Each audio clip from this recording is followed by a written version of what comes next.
இன்றைய இந்த நிகழ்வு நமது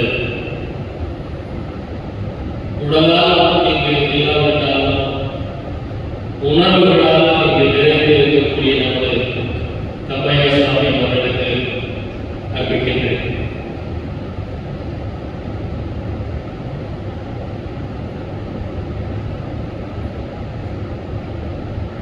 எங்களுக்கு எல்லாம் மிகப்பெரிய இழப்புதான். இருப்பினும் தப்பையா சுவாமி அவர்களின் எண்ணம் ஈடேறுவதற்கு மீண்டும் நாம் அலையெடுத்தே தீர வேண்டும். எப்படி வளர்ந்தோம் மிகுந்த பேராசைக்காரோ அதே போலதான் ஐயா அவர்களும் மிகுந்த பேராசை. என்ன பேராசை?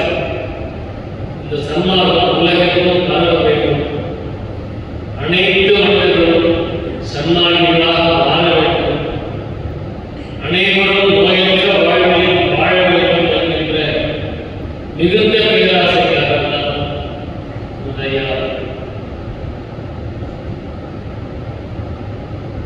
ஒரு 3 ஆண்டுகளாக சற்று நெருக்கமாக நாங்கள் பேசியிருக்கின்றோம்.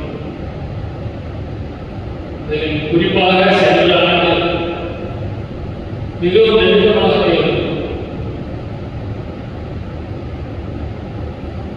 சென்னையில் ஆளுநர் மாளிகையில் ஐயாவுக்கு விருது வழங்கப்பட்ட போது அவர் மேடையில் அமராமல் எங்களோடு வந்து எதிர்வரிசையில் அமர்ந்து கொண்டிருந்தார். ஐயாவோட கூப்பிடுறவர்கள் கூட இருக்கிறையா அப்படின்னு எங்களோடு அமர்ந்து உரையாடி கொண்டிருக்கிறார்.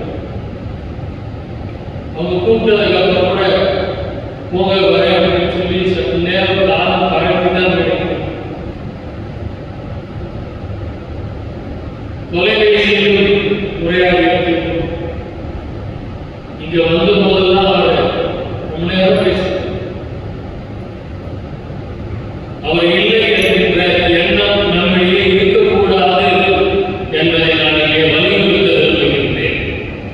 சரிங்களா? நிறைய பேர் என்னோட வருபவர்கள் கூட என்னோட வரவில்லை.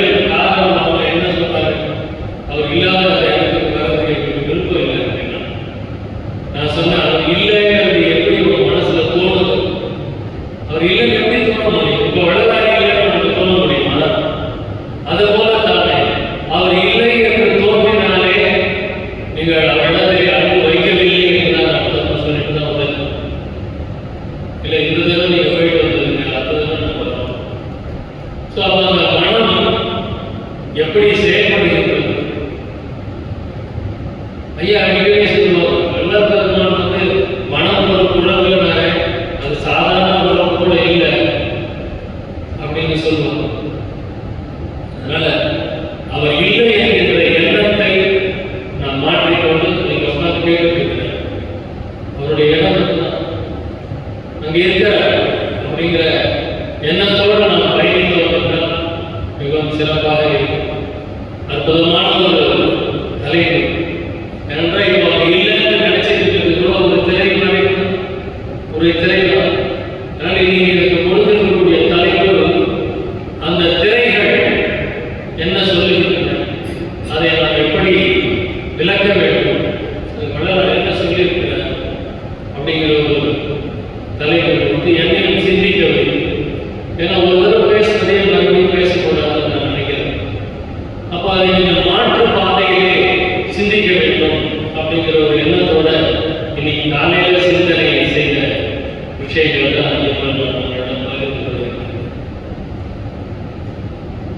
திரையிட நமக்கு அது நல்லதா கிடையாது.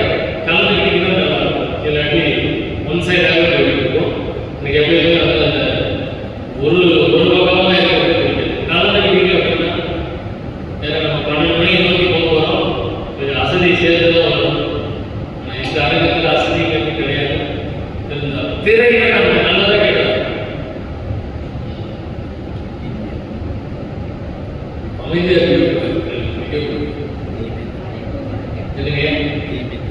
தீமை தரக்கூடிய நம்ம வீட்டில் எல்லாம் திரை போட்டுக்கொள்ளுமே, எல்லா ஜன்னல்களுக்கும் எல்லாருக்கும் திரை போடுறாங்க. தீமை நம்ம போடுவோமா இல்லையே? அப்போ அது நல்லதே கொடுக்குது. அப்போ திரை அப்படின்னா அதை நாம் எதற்காக பயன்படுத்துகின்றோம் அப்படிங்கிறத பொறுத்துதான். நம்ம திரைகள் அப்படின்னு சொன்னாலே தீமை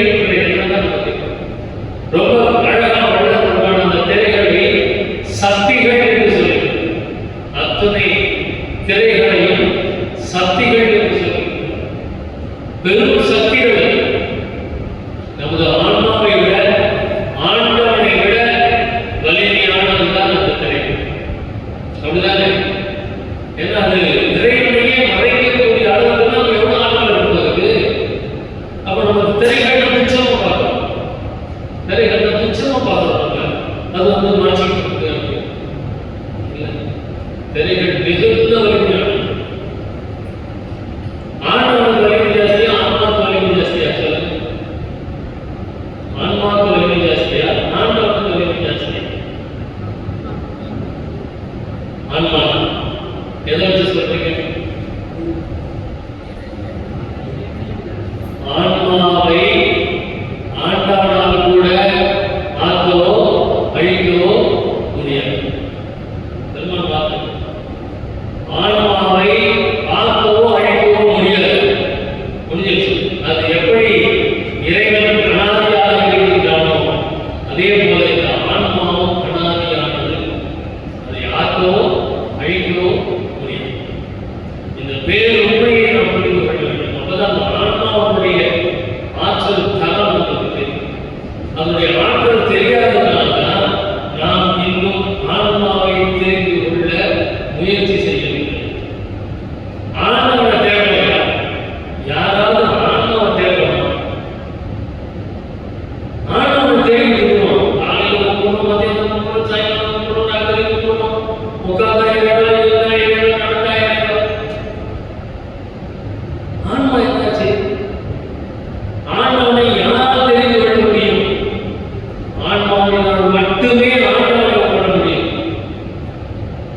தன்னை அறிய தனக்கு ஒரு கேள்வி இல்லை. தன்னை அறியாமல் தானே கழிக்கின்றான்.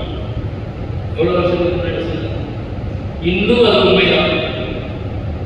ஞானிகள் சொன்னதெல்லாம் அன்னைக்குள்ள வாசகம் கிடையாது. என்றுமே நினைத்து பொருள் தரக்கூடிய வாசகம். தன்னை அறியாமல் தானே கழிக்கின்றான். தன்னை அறிய தனக்கு ஒரு கேள்வி இல்லை. நம்மளை தெரிஞ்சுக்கிறோம் அப்படின்னா நமக்கு எந்த கேள்வி? அப்போ முதல்ல யாரை தெரிஞ்சுக்கிறது? ஆண்டவனை எப்படியா தெரிஞ்சுக்க முடியும்? எதுக்குமே ஆண்டவனால் தெரிஞ்சுக்க முடியாது. ஏனென்றால் இந்த மனதால் ஆண்டவனை நெருங்கவே நம்ம வாழ்ந்துட்டு இருக்கிற வாழ்க்கையெல்லாம் மனதினால் ஏற்படக்கூடிய அதுதான் வாழ்க்கை. உணர்ச்சி வசப்பட்டு உணர்ச்சிகளுக்கு அடிமையாக வாழ்ந்து கொண்டிருக்கின்றமே கிடையாது. உணர்வுகளுக்கு முக்கியத்துவம் கொடுத்து வாழ்வது. உணர்வு வேறு, உணர்ச்சி வேறு. எல்லாரும் உணர்ச்சியை சத்தம். அந்த உணர்ச்சி வசப்படுதல் என்பது உலகியல் சார்ந்தது. உணர்வு வசப்படும். ஐயா மறைஞ்சிட்டார் அப்படின்னா உடனே கண்ணில் தண்ணி வருது, இயல்பு. இன்னும் உணர்ச்சி வசப்பட்டு இருக்கக்கூடிய சூழ்நிலை கொஞ்சம் சுதாரிச்சுட்டு யோசிச்சு பாருங்க. ஒண்ணுமே அவருடைய ஆன்மா இறக்க முடியுமா? ஆன்மா தவறுமா? அந்த ஆன்மா என்ன பண்ணியிருக்குது? அற்புதமான இன்னொரு தேகத்தை எடுத்து வருவதற்காக இந்த தேகத்திலிருந்து விடுபட்டு வேறு தேகத்திற்கு சென்று இதை உணர்ந்துட்டோம் அப்படின்னா அந்த துக்கம் மறையும். துக்கம், விசாரம் என்பது துக்க நிவர்த்தி. அப்ப இங்க விசாரம் பண்ணுறதுனால இந்த ஏற்பாடு பண்ணிருக்காங்க. அப்ப இங்க விசாரம் பண்ணினா துக்கம். அப்ப அந்த திரைகள் என்று சொல்லக்கூடியதெல்லாம் மிகுந்த ஆற்றல் உடைய சக்திகள். தண்ணியை விட்டோம் அப்படின்னா தண்ணி எப்படி பாயும்? பல துணிக்கு பாயும். அது அந்த எதிர்நீச்சலாம் போடுறதுலாம் அது பேசுது. அந்த மாதிரி அந்த மனம் இன்பத்தை நோக்கி பாய்ந்து அது எதிர்நீச்சலாம் போடாது.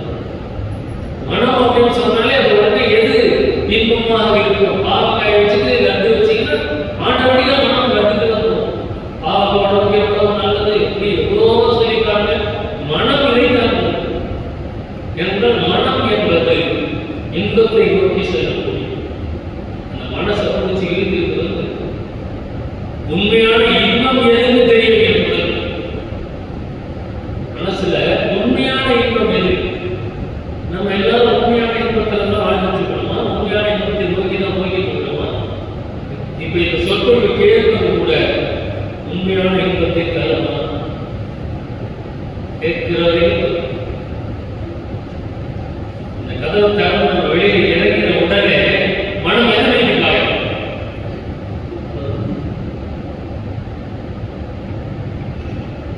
துன்மார்க்க நடையை தூங்குகின்றேன். நமக்கு மனசுக்கு ரொம்ப பிடிச்சது வீழ்ச்சிட்டு இருந்தா தூங்குறது. விழிப்பு நிலை மனசுக்கு பிடிக்காது. அதுக்கு உறக்க நிலை தான் பிடிக்கும். இன்பத்தை நோக்கியே சென்று கொண்டிருக்கக்கூடிய மனம் அதை இழுத்துக்கு தான் சொல்றாரு.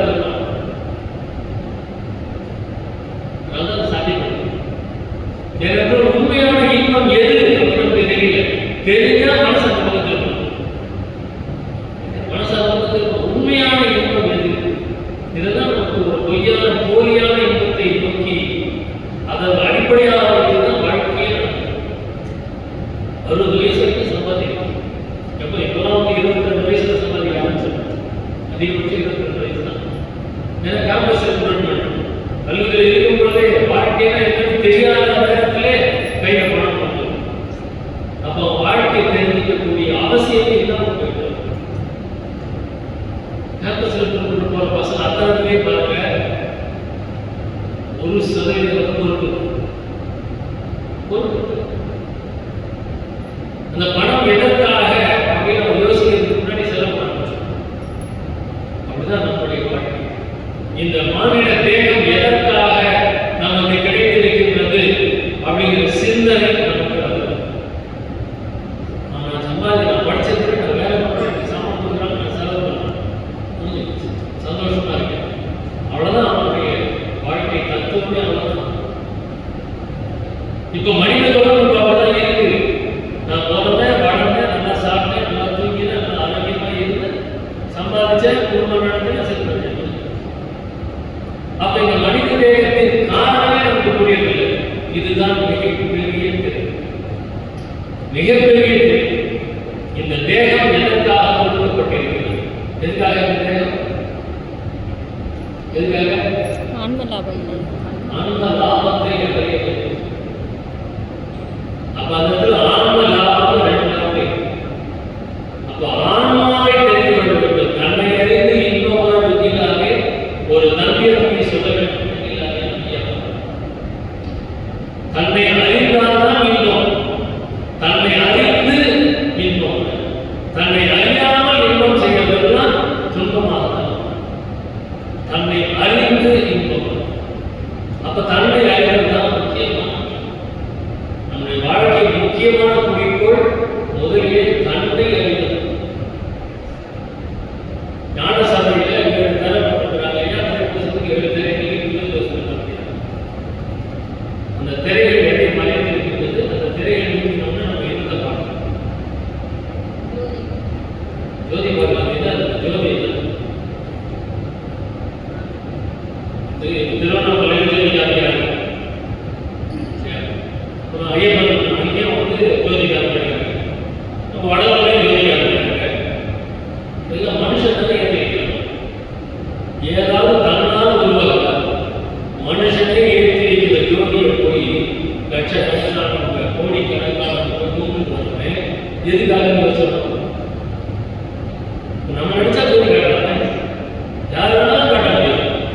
அப்படி யார் வேணாலும் காட்டுற ஜோதி தான் அது பெரும் ஜோதியா?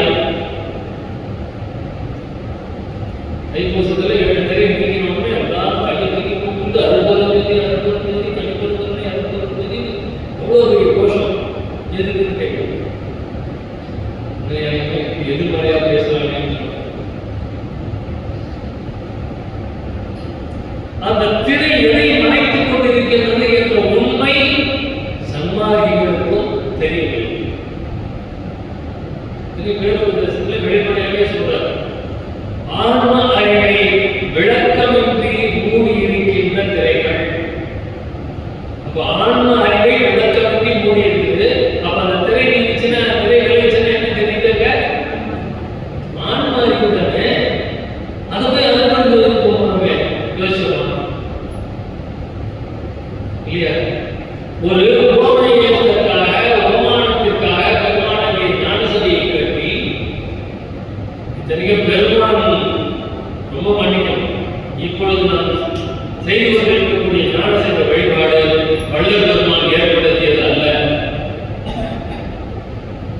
நிறைய சிந்திச்சு பாருங்க. நிறைய முடிச்சு அவுத்து போறேன், சிந்திச்சு பாருங்க.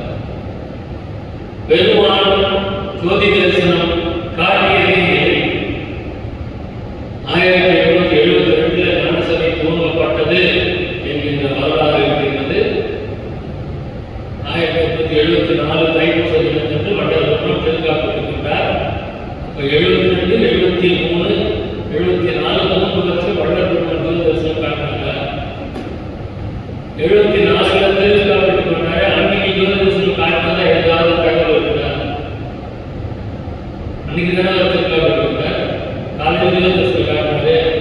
திருக்காப்பிட்டிருக்கிறார் சாயந்தரத்தில் தகவல் இருக்கா? 72, 73 பெருமான் ஞானசபையை தொடங்கி அங்கே ஜோதி தரிசனம் காட்டினார் அப்படின்னு எங்காவது ஆதாரம் போட்டு தகவல்கள் இருந்ததுதா படிச்சிருக்கீங்களா? நிறைய சிந்திக்க ஒரு சினிமா டயலாக். அரசியல் நான் பேசுறதில்ல, என்னாலும் ஒரு அரசியல் தலைவர் கலைஞர் கருணாநிதி எழுதிய வசனம். அந்த சினிமாவில் அரசனை தளபதி தூக்கிட்டு போய் மறைச்சு வச்சு கொண்டுட்டான். கொண்டுட்டு அரசன் இல்லை, இனிமேல் நான் தான் அரசன் அப்படின்னு பிஎஸ் வீரப்பா அப்படின்னா, நான் தான் அரசன் பிஎஸ் வீரப்பா தன்னை அரசனாக அறிவிச்சு ஆட்சி பண்ணியிருக்கிறான். ஒரு 10-15 நாள் மந்திரியை கூப்பிட்டு கேட்கிறார், மக்கள் எங்க பேசிக் கொண்டிருக்கிறார்கள்? மந்திரி சொல்றார், மக்கள் எல்லாம் அரசன் எங்கே என்று கேட்டுக்கொண்டிருக்கிறார்கள். மக்கள் சிந்திக்க தொடங்கிவிட்டார்கள். மக்கள் சிந்திக்க தொடங்கிவிட்டார்கள். அவர்கள் சிந்தனையை அழுத்த வேண்டும். என்ன செய்வது? மதுக்கடையை திறவுகள்.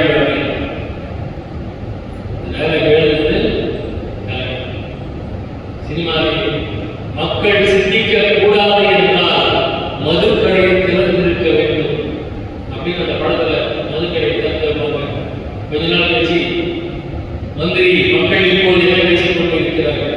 மக்கள் அனைவரும் மகிழ்ச்சியாக இருந்து கொண்டிருக்கிறார்கள். அதுதான் படத்துல இருந்தது, உள்ளத்துல இருக்கிறது தானே வெளியில் வரும். மனசிலே இருந்தது அந்த படத்திலே வந்தது, இங்கே வாழ்க்கையில் வந்தது. இப்பொழுது மக்கள் முந்தினம் குடிமகன் என்ன சொல்லுவோம்? இந்த நாட்டிலே குடியிருப்பவர்களை குடிமகன் என்று சொல்லுவோம். இப்பொழுது அதாவது மனதில் உள்ளதுதான் வெளிப்படும். அப்ப இங்கே ஜோதி தரிசனம் காட்டுறாங்க, ஜோதி தரிசனம் காட்டுறாங்க, நம்ம மனசுல பதிய வச்சுட்டாங்க. அது ஆன்ம தரிசனம். அது ஆன்ம தரிசனம். ஆன்மாவை தெரிந்து கொள்ள வேண்டும் என்பதை உணர்த்தத்தான் ஞானசபையை வள்ளல் பெருமான் இருக்கிறார். அங்க ஆன்மா அப்படிங்கிற சிந்தனைகள் நான் என்னையும் சேர்த்து தான் நான் பேசிட்டு இருக்கிறேன். எப்பவுமே நீங்க கவனிக்கணும், உங்களால் நான் பேசி பேசுறேன். அப்பொழுது அந்த ஆன்ம அறிவை விளக்கமின்றி மூடி இருக்கின்ற திரைகள். முதல்ல நமக்கு ஆன்மாவை தெரிந்து கொள்ள வேண்டும். ஆன்மாவை மூடி இருக்கக்கூடிய திரைகளை விளக்க வேண்டும்.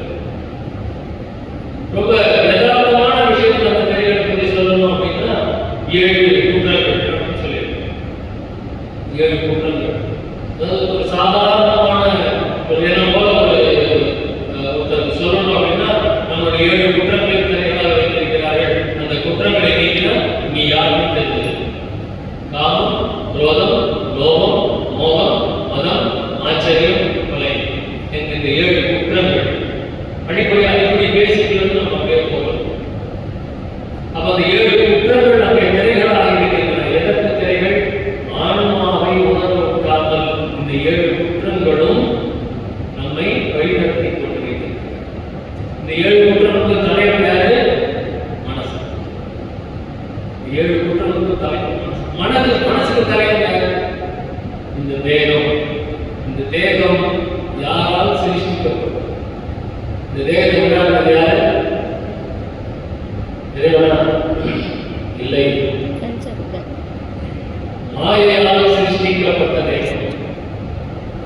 இந்த தேகம் மாயையால் சிருஷ்டிக்கப்பட்ட தேகம். அதனால மாயைகள் இந்த தேகத்துக்கு தலைவனாக இருக்கக்கூடியது. அதனால்தான் இறைவனை நோக்கியும் ஆன்மாவை நோக்கியும் நாம் பயணிக்காததற்கு காரணம் இந்த தேகமே மாயையால் உருவாக்கப்பட்டது.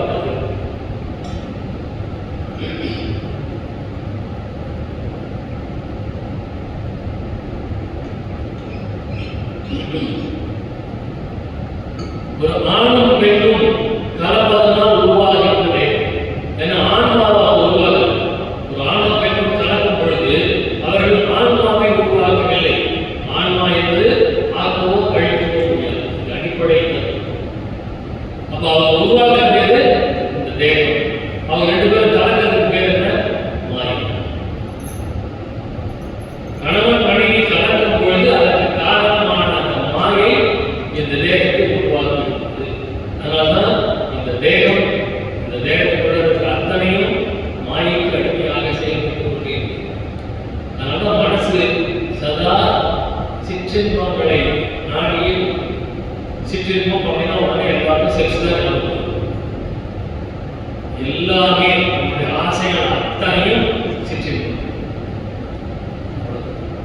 நம்ம அது பெரிய தவறு சின்ன அப்படியே செக்ஸ் அப்படின்னா என்னமோ ஒரு தீண்டத்தகாத பொருள்.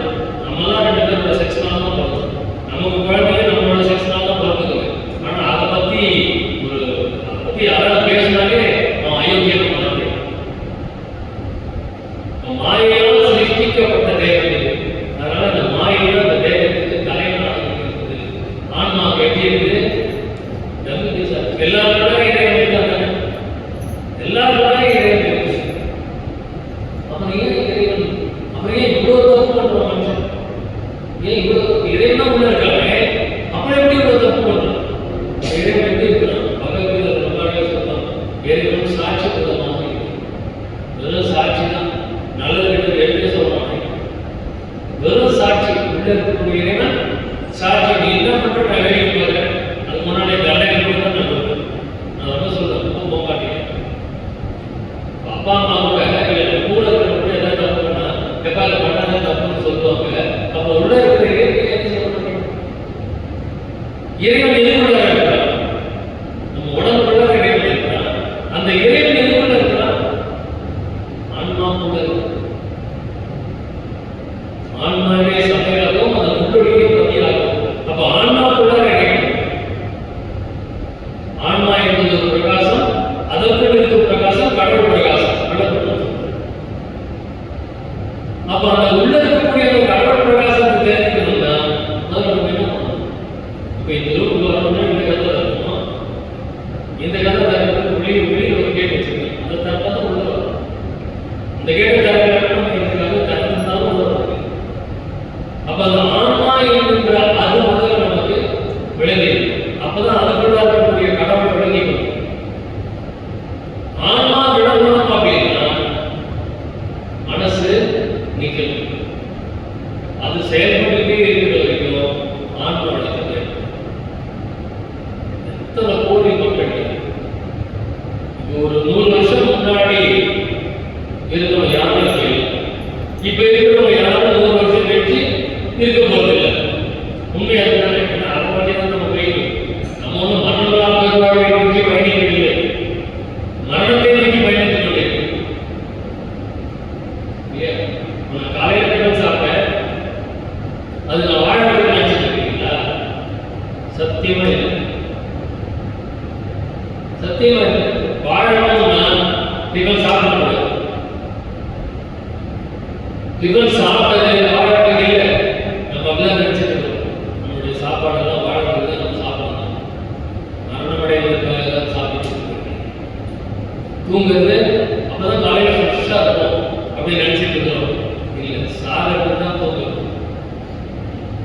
ரெண்டுமே நாம் புரிந்து கொள்ளாத அடிப்படை விஷயம்.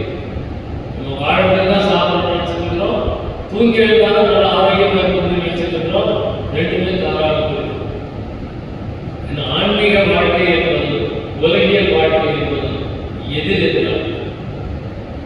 உலகியல் வாழ்க்கை மரணத்தை நோக்கி அழைத்து செல்லும், ஆன்மீக வாழ்க்கை மரணத்தை எதிர்த்து அழைத்து செல்லும். நம்ம எப்படி வாழ்ந்துருக்கிறோம்? மரணத்தை நோக்கி வேகமாக ஃபாஸ்ட் ஃபுட், துரியம். லிஃப்ட் எப்ப எதுக்கு கண்டுபிடிச்சாங்க? லிஃப்ட் எதுக்கு கண்டுபிடிச்சாங்க? சீக்கிரமா மேல போகுது. புரியுதுங்களா? லிஃப்ட் ஐயா வாங்க, லிஃப்ட்ல போனா சீக்கிரமா மேல போயிடலாம். உண்மை. லிஃப்ட் நம்முடைய மரணம் வந்ததால் சொந்த காசுல சூழ்நிலை வச்சுக்கிறது. போலீஸ் ஆளுநர் பெட்டி ஒன்று ஏர் கண்டிஷன் மணி, இதெல்லாம் நம்ம காசுலயே நம்ம மரணத்தை எவ்வளவு கொண்டு வந்து வீட்டு மேலே வச்சுக்கிறது. அப்ப அது மாதிரி நம்ம இந்த வாழ்க்கை, இந்த மனித வாழ்க்கை என்பது எதற்காக என்ற அந்த பெரிய திரை முறையில் மெய்ஞான விருப்பத்தின் ஏறி. முதல்ல மெய்ஞான விருப்பத்தின் ஏறி, அடுத்தது கேள்வி நீதி ஏறி. கேள்வி கேள்வி ஏன் வரும்? பெருமாள் பாரா நான் ஏன் பிறந்தேன் அப்படின்னு தலைப்பு. நான் பிறந்த காரணத்தை நானே அறிய முன்னே நீயும் வந்து ஏன் பிறந்தாய். அறிவோடு பாட்டு நாமளே என்ன ஒன்றும் தெரியல. நமக்கு உடனே பிள்ளைங்க, அந்த பிள்ளைங்க கல்யாணம் அதுக்கு நானே என்ன வாழ்ந்துட்டு பெருமாள் பாரா நான் ஏன் பிறந்தேன். அப்ப அடிப்படை முதல்ல அந்த 7 திரையெல்லாம் முதல் திரை நாம் ஏன் இங்கு மனிதனாக பிறந்திருக்கின்றோம். இந்த விளக்கம், அந்த விளக்கத்தை நோக்கிதான் நம்முடைய பயணத்தை அமைத்துக் பயணத்தை அமைச்சுக்கிற வாழ்க்கை எவ்வளவு ஆரம்பிக்கிறது? 50 வயசு 60 வயசு. ஆனா பொருளை ஈட்டக்கூடிய வாழ்க்கை எவ்வளவு ஆரம்பிக்குது? 20-25 வயசு. அருளை ஈட்டக்கூடிய வாழ்க்கையை நம்ம வந்து பிள்ளைகளுக்கு சொல்லிக் கொடுக்குறோமா? இல்ல. அதுக்குள்ள எவ்வளவு அவசரம்? கோயில் பணத்தை சுத்திட்டு போய் சம்பாதிக்கிற வழி, சொந்தமா ஒரு வீடு வாங்க வழி, கல்யாணம் பண்ணி வாழ்க்கையில செட்டில் ஆகிற வழி. வாழ்க்கையில செட்டில் ஆகிறதுனா என்ன தெரியல நமக்கு. அதனால தான் அவங்களுக்கு தப்பு சொல்லி கொடுக்கணும். என் பிள்ளைங்க நல்லா சம்பாதிச்சு நல்லா இருக்கலாம், என்ன இதெல்லாம் வாழ்க்கை, இதெல்லாம் வாழ்க்கை. இன்னைக்கு இருக்கோம் ஈரான்ல வந்து தமிழகத்துக்கு வந்தாங்க 284 பேர் ஒரே பிளேட்ல வந்தாங்க. போட்டபடி மாத்து துணி இல்லாம, மாத்து துணி 20 நாள் ஒரே ட்ரெஸ்ல இருந்தாங்க. நீரோட ஒரு கட்டிட்டு 20 நாள் இந்த ட்ரெஸ் நான் இன்னும் கேட்கலையா. நல்ல வாழ்க்கை வீடு நிலையில்லாத அந்த வாழ்க்கைக்காக உங்களுடைய தேகத்தை வாழ வைத்துக் கொள்ளாது. அப்ப அந்த திரை முதல்ல நாம் ஏன் பிறந்தோம், எதற்காக இந்த மனித தேகம் நாம் கொடுக்கப்பட்டிருக்கிறது, அது முதல்ல எதுக்காக? ஆன்ம லாபத்தை அடைவதற்காகத்தான் இந்த மனித தேகம் நமக்கு கொடுக்கப்பட்டிருக்கிறது. ஆன்ம லாபம் ஆன்மான்னா என்ன? லாபம் உயிர். உயிர் எனக்கு தெரிந்த வார்த்தை சொல்லுவோம். அப்ப இந்த உயிர் உடம்புல எங்க இருக்கு?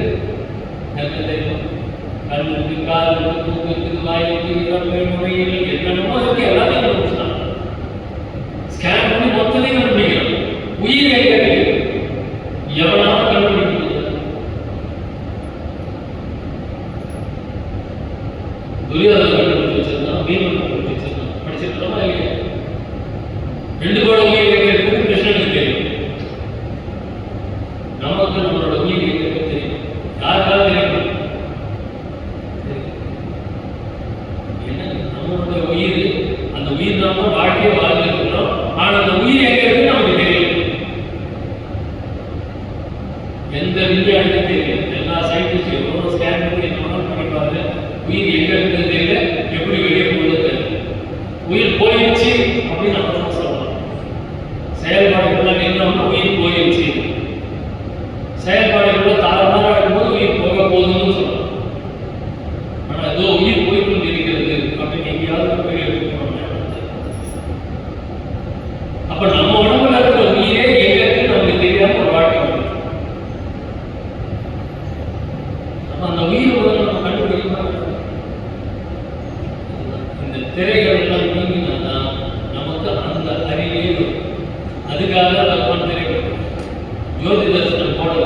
வெள்ளத்தூர் ஜோதி தரிசனத்தை இடர்பாடே செய்ய திரைகள் போட்டார். வெள்ளத்தூர் போட்ட திரை தெரியுமா? ஞானசபையில் இப்போ நம்ம பார்க்கலாம். அது அத்தனையும் போய் 1881 வெள்ளத்தூர் திருக்காப்பிற்கு கொண்டதற்கு பின்னர் 7 வருஷம் கழிச்சு வேலை சோமசேகர் சேர்ந்து ஒரு குழு அமைச்சு இது மாதிரி நம்ம ஜோதி தரிசனம் காட்டலாம்னு முடிவு பண்ணி 1881 காட்டப்பட்ட ஜோதி தரிசனம் தான் இப்போ நம்ம பார்த்துருக்கோம். பெரும்பாலும் திரை போட்டார். எப்படின்னா இப்போ நீங்க அந்த ஞானசபை கொண்டு வந்து பாருங்க. ஞானசபையில் பார்த்தீங்கன்னா ஞான நமக்கு தெரியுமா? அதை பார்த்துருக்கீங்க. வடக்கே சிம்மம் பார்த்துருக்கீங்க. 2 பில்லர் தெரியணும். 2 பில்லர் இருக்கு. அது 4 கால் மண்டபம். பின்னாடி 2 பில்லர் இருக்கு. 4 கால் மண்டபம். அதை சுற்றி கைப்பிடிச்சு போட்டு வச்சிருப்பாங்க. அந்த கைப்பிடிச்சவர்கள்லாம் அழைச்சிருக்கு. கற்பனையில் 4 கால் மண்டபம். 4 கால் மண்டபத்தை சுற்றி மண்டபம் திரைப்பட்டு. இது வந்து இந்து அறநிலையத்துறையில் நீங்க போய் பார்த்தீங்கன்னா அந்த தெரியும். அந்த ரத்தினம் சிவாச்சாரியார் கொடுத்த வாக்குமூலத்தில் ஞானசபை எப்படி அமைக்கப்பட்டு இருக்கிறதுன்னு சொல்லியிருக்காங்க. இந்த அறநிலையத்தில் எடுத்துக்கொள்ளும் பொழுது அந்த வாக்குமூலம் வாக்கிய ரெக்கார்ட் பண்ணி வச்சிருக்காங்க. இந்து சபை அறநிலையத்தில் அப்ப 4 பக்கம் அந்த 4 கால் மண்டபத்தில் 4 பக்கமும் திரைகள் போடப்பட்டிருக்கிறது. இந்த திரைகள்னா 4 பக்கமும் போட்டிருக்காங்க. ஒவ்வொரு திரைக்கு நடுவிலும் கொஞ்சம் இடம், அடுத்தடுத்த திரைகள். அந்த இடத்துல இந்த திரை எந்த நிறமோ அதே நேரத்தில் ரத்தின கம்பளம் இணைக்கப்பட்டிருக்கும். இந்த வாக்குமூலம் ஞானசபையின் அமைப்பை பற்றி. அப்ப அந்த திரையுடைய நிறத்திலே கீழே ரத்தின கம்பளம் 4 பக்கமும் அமைக்கும். அந்த திரையுடைய மண்டபத்துக்கு நடுவில் அகர கண்ணாடி உடனுக்கு வைத்திருக்கிறார்கள். இருக்கிற தகவல் கண்ணாடி வச்சிருப்பாங்க பார்த்துருக்கீங்களா? அதே மாதிரி ஒரு 3 விளக்கு அங்கே ஏற்பட்டிருக்கும். திரையை நீக்கியது கிடையாது. திரைக்கு வெளியே தீபாராதனை செய்து அந்த வழிபாட்டை தான் மக்கள் வழிபடுவார்கள். தீபாராதனை முடிஞ்ச உடனே எல்லோருக்கும் விபூதி பிரசாதம் கொடுத்தது. இதுதான் ஞானசபையினுடைய வழிபாட்டு முறையாக இருந்தது. திரைகள் 4 பக்கமும் போடப்பட்டிருக்கும். திரையை நீக்கியது கிடையாது. ஏன் அப்படின்னா பெருமாள் ரொம்ப அழகா தெளிவாக ஏற்படுத்தி அது என்ன திரை, திரைக்குள்ளாக என்ன இருக்கு அப்படின்னு கேள்வி கேட்க வேண்டும். மெய்ஞான விருப்பத்தில் ஏறி கேள்வியில் ஏறி தெளிந்து. அப்ப திரைக்கு பின்னாடி என்ன இருக்கு, திரைக்கு நடுவில் என்ன? இப்ப நம்ம எல்லாரும் திரை மனசு ஆன்மா இருக்கு. ஆன்மா வெளியே இந்த மாதிரி திரை இருக்குன்னு தான் கற்பனை. ஆன்மாவை சுற்றி திரைகள் மறைக்கிறது. ஆன்மாவை சுற்றி வச்சு அதுதான் அழகா 4 புறப்படிகள் திரைகள். அப்ப அந்த உள்ளே இருக்கக்கூடிய அந்த தீபம் அது ஆன்ம பிரகாசம். அதற்குள் இருக்க பிரகாசம் கடவுள் பிரகாசம். ஆன்மாவை தெரிந்து கொள்ளப்பட்டால் இந்த திரைகள் மூடி இருக்கின்றன. மூடி இருக்குதுன்ற அப்போவாது நம்ம மூடி இருக்குது சுத்தி. இப்ப இந்த திரைப்படத்துக்கு அந்த பக்கத்துல பார்க்கலாமே. அப்ப அது மூடி இல்லைன்னு 4 சுத்தியும் மூடி இருக்கு. அப்ப இந்த ஆன்மையை விளக்கு நீங்கி மூடி இருக்கிற அனைத்து திரைகள் அனந்த திரை. இப்ப அந்த திரைகள் அப்ப அந்த திரைகளுக்கு பின்னாடி என்ன இருக்கு? அப்ப ஆன்மா. அப்ப இது வந்து திரைகள் போடப்பட்டிருக்கும். திரையை நீக்கக்கூடாது. தீபாராதனை பண்ணுவாங்க. ஏன்பா என்னப்பா திரைக்கு போய் தீபாராதனை திரைக்குள்ள வைக்கிறது கேள்வி கேட்கணுன்றதுக்காக அப்படி அமைத்தார். இப்ப திரைக்குள்ள வைக்கிறது ஆன்மா தான் சபை. சபைக்குள்ளார இந்த ஞான சபைக்குடைய மண்டை, இந்த மண்டைக்குள்ளார மூளைகள் இருக்கு. அந்த மூளைக்குள்ளார ஆன்மாவுக்குள்ள இருக்க குரு மத்திங்கிறது அதுக்குள்ளார தான் ஆன்மா இருக்கிறோம். அதை வந்து இந்த உலகியல் விஷயங்கள் எல்லாம் மாயையாக மறைக்கப்பட்டிருக்கிறது. அப்ப இந்த மாயையை நீங்கினால் உங்களுக்கு ஆன்மா தெரியும். ஆன்மா தெரிஞ்சு ஆன்மாவின் மூலமாகத்தான் ஆண்டவனை தெரிந்து கொள்ள முடியும். இப்படிங்கிற விளக்கம் எல்லாம் தரப்பட வேண்டும். மெய்ஞான விருப்பத்தை ஏறி கேள்வி ஏறி தெளிந்து அப்புறம் தான் இச்சை. அப்ப தெளிவு வந்தாதான் இச்சை அப்புறம் தான் அஞ்ஞானம் அழகு. அஞ்ஞானம் ரொம்ப தெளிவா தெளிவுதான் போக முன்னாடி எவ்வளவு பயங்கள் மாயமே நம்ம சொல்லி சரி மாயை அது ஒரு வேண்டத்தகாத பொருள் நினைச்சிருக்கோம். மாயை பற்றி இல்லைன்னா நம்ம வளர்ந்துட்டே மாட்டோம். மாயை பற்றி இல்லைன்னா நம்மளால ஒரு அடி எடுக்கணும். நமக்கு எல்லாத்துக்கும் ஆற்றல் கொடுக்கக்கூடியது அந்த மாயை தான். ஏன்னா ஆண்டவன் டம்மி பீஸு. ஆண்டவன் டம்மி பீஸு சும்மா உட்காந்துருவாங்க. மனசை எங்க இருக்குங்க? உடனே தான் சொல்லுவோம். மனசு எங்க இருக்கு? இங்க இருக்கு. இங்க என்ன இருக்கு? இதயம் தானே இருக்கு. ஆத்து தானே இருக்கு. மனசு எங்க இருக்கு? இங்க இருக்கு.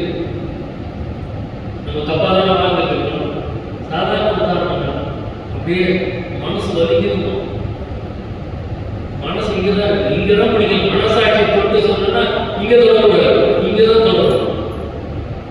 உன்னுடைய வாழ்க்கையை மொத்தமே மாயை தான். மாயை தான் இருக்கு. அப்ப மாயை நீக்கணும்னா நம்ம வாழ்க்கை முறையை மொத்தமா வரட்டி போடணும். நமக்கு இருக்கு. யாராவது கவனத்தை ஜெயிக்கணும் சத்தியமே இருந்தா இந்த க்ஷணத்துல நம்முடைய வாழ்க்கை போய் இந்த க்ஷணத்துல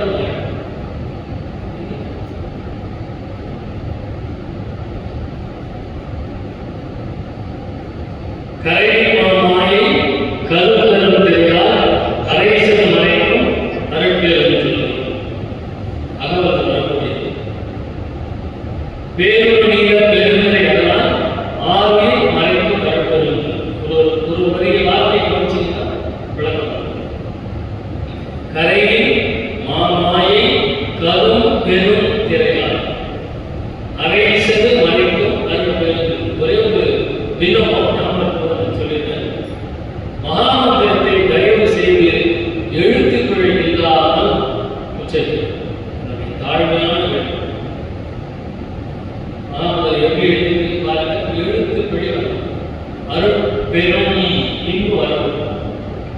அருட்பெரும் ஜோதி அருட்பெரும் ஜோதி அணிப்பெரும் கருணை. இங்கு எல்லாரும் செய்யற தப்பு இங்கு போட்டுறாங்க. இஞ்சையும் இங்கு எடுத்து இங்கு போட்டுருவீங்க. அதை பண்ணாதீங்க. தயவு செய்து ஒவ்வொருவரும் திருத்தப்படும். அருட்பெரும் ஜோதி அருட்பெரும் ஜோதி தனிப்பெரும் கருணை அருட்பெரும் ஜோதி. நீங்க அருட்பெரும் அப்படின்னு முதல் சேர்த்துதான் இங்கு பயன்படுத்துறீங்க அர்த்தம். மகாமந்திரத்திலே எழுத்து பிழை வரக்கூடாது. எழுத்துக்களை இருந்தால் ஓசையில் பிழை வரும். ஓசையில் பிழை இருந்தால் மந்திரம் மறைக்காது. இந்த சொல்றது இது. அடுத்தது இப்போ நீங்க எல்லாம் செயல்படும் எண்ணானை அம்பலத்தை எல்லாம் வல்லான் தனையை ஏற்றின்னு பாடுறீங்க. மிகவும் தவறான வார்த்தை. தாடையை ஏற்றி என்பதுதான் சரியான சொல். பழைய அடுப்பாவை எடுத்து பார்த்தீங்கன்னா தாடையை ஏற்றிதான் இருக்கும். புதுசா ஆளாளுக்கு அடுப்பாவை பிரிண்ட் பண்ண ஆரம்பிச்சு அதை மாற்றிட்டாங்க. சிவபெருமான் கூட தாடையை பெருமானும் தாடையை ஏற்று நிறைய பாடம் பாடியிருக்கிறார். அது வந்து தனையை ஏற்று கிடையாது. அருள் கூர்ந்து மாற்றிக்கொள்ளும். உதாரணம் ஆதாரம் பழைய நூல் அற்பாவுடைய பழைய அற்பாவுக்காக அதில் காலையே ஏற்பதான் இருக்கும். இப்போ ஒரு 15 வருஷமா வரக்கூடிய இயக்கங்கள் தான் தனியே ஏற்படுத்தலாம். இது 2 ஞாபகம் போதே சொல்லியிருக்கேன். ஸோ அப்போ இந்த அகவல் வரக்கூடிய அந்த திரையை பற்றி கரையில் மாமாயை கரும் பெரும் திரையால் அரை சது மறைக்கும் அருட்பெரும் பேரொரு நீல பெருந்திரை அதனால் ஆறுயிர் மறைக்கும் அருட்பெரும் பச்சை திரையால் கரவழி அதனை அச்சுர மறைக்கும் அருட்பெரும் செம்மை திரையால் சித்துரு வெளியை அம்மையின் மறைக்கும் அருட்பெரும் ஜோதி பொன்மை திரையால் பொருளூர் வெளியை அண்மையின் மறைக்கும் அருட்பெரும் ஜோதி வெண்மை திரையால் மெய்ப்பதி வெளியை அண்மையின் மறைக்கும் அருட்பெரும் ஜோதி கலப்பு திரையால் கரு அனுபவங்களை அலப்பற மறைக்கும் அருட்பெரும் ஜோதி விடை திரைகளை வெவ்வேறு திரைகளால் அடமர மறைக்கும் அருட்பெரும் ஜோதி தத்துவ நிலைகளை தனித்தனி திரையால் அத்திரம் மறைக்கும் அருட்பெரும் திரைகளை பற்றிய முக்கியமான அறிவு. இப்ப இந்த 7 திரைகள் காட்டப்பட்டிருக்கின்றன. 6 திரைகள் ஒரு வண்ணமயமாகவும் 7வது திரை கலப்பு திரை என்று காட்டப்பட்டிருக்கிறது. நம்மால அத்தனை பேரும் கலப்பு திரை என்ன பண்ணிட்டோம்? 6 கலரை மிக போட்டு கலப்பு திரை நம்முடைய அறிவு கலப்பு திரை பின்னாடி கலப்பு திரை என்பது இறைவனோடு நாம் கலக்கக்கூடியதை மறைக்கக்கூடியது. அதுதான் கலப்பு திரை. நம்ம கலப்பு திரைக்கு இந்த 6 கலவை சேர்த்து தனியே போட்டாங்க. அப்புறம் என்ன மறுபடியும் எல்லாத்தையும் விட்டு சேர்க்கணும். சிந்திக்க கலப்பு திரை என்பது இறைவனோடு நாம் கலப்பதை மறைக்கக்கூடிய ஒரு ஞான சக்தி. பேரு ஞான சக்தி. நம்முடைய மார்க்கம் என்ன மார்க்கம்? சன்மார்க்கம், ஞான மார்க்கம். சன்மார்க்கம் என்பது ஞான மார்க்கம். அதான் ஞான சக்தி. எவ்வளவுதான் ஞானிகளாக இருந்தாலும் அவங்களோட குறையுமே தேவேந்திரன், இந்திரன், சிவபெருமான் எல்லாரும் எடுத்துக்கோங்க. அவங்களுடைய புராணங்கள்லாம் படிச்சு பாருங்க. தூய்மையான யாராவது ஒருத்தர் புராணம் சொல்லியிருக்காங்க. சிவபெருமான் கூட காமத்துக்கு போனார எல்லாருமே இந்த நாட்டு காம குரோத லோக மோக மதம் ஆச்சரியம் கொலை என்கின்ற 7 குற்றங்களில் ஒன்றையாவது அனைவரும் பற்றி கொண்டிருக்கிறார்கள். புராணங்கள் தேடி பாருங்க. எவ்வளவு பெரிய நிலையில இருந்தாலும் அவங்களும் சரி பண்ணிருக்காங்க. அதனால்தான் பெருமான் மூவரும் தேவரும் முத்தரும் சித்தரும் யாவரும் பெற்றிடாகிய உத்தமன் அப்படின்னு எடுத்தா வள்ளுவன் மாத்திரம் தான். அது யாருமே மாத்திரம் தான். இதுவரைக்கும் சொல்லப்பட்ட அத்தனை தெய்வங்களும் கற்பனை தெய்வங்கள் தான். ஆனாலும் அதுல கூட அவங்க சொல்லும்போதே அவங்க உத்தமனா காமிக்கல. ஏன்னா அவங்க ரொம்ப தெளிவாக இருந்திருக்காங்க. புராணங்கள், இதிகாசங்கள், காவியங்களை எழுதியவர்கள் மிகவும் சிறந்த ஞானிகள். அதனால எல்லாருக்கும் எங்கேயாவது ஒரு குறை வச்சுதான் பாரதியார் பாடல்கள் போட்டு உடச்சார். ராமன் மாட்டான், கிருஷ்ணன் மாட்டான் அப்படின்னு பாரதியார் தைரியமா எடுத்து பாட்டார். அந்த செலுத்திட்டாங்க பாட்டார். நம்ம போய் எங்கேயாவது அறையிற இடத்துல பேச முடியுமாங்க? பேச முடியாது, பேசவும் கூடாது. ஏன்னா ஒரு நம்பிக்கை எப்படி எழுதிட்டு இருக்காங்க. அவங்கள்ட்ட அந்த நம்பிக்கை உழைக்கப்படும். நான் அதில் ரொம்ப தெரியாது. விநாயகர் கோயில் எப்படி பேசினேன், விநாயகர் வணங்காதீங்க பேசினேன், நல்லா வணங்குங்கன்னு சொன்னேன். ஆனால் விநாயகரை பற்றி எல்லாத்தையும் எடுத்து சொன்னேன். விநாயகருடைய உருவ அமைப்பு எதற்காக ஏற்படுத்தப்பட்டது? விநாயகரை படம் சொல்ற பார்த்துருக்கீங்களா? என்ன படம் அது?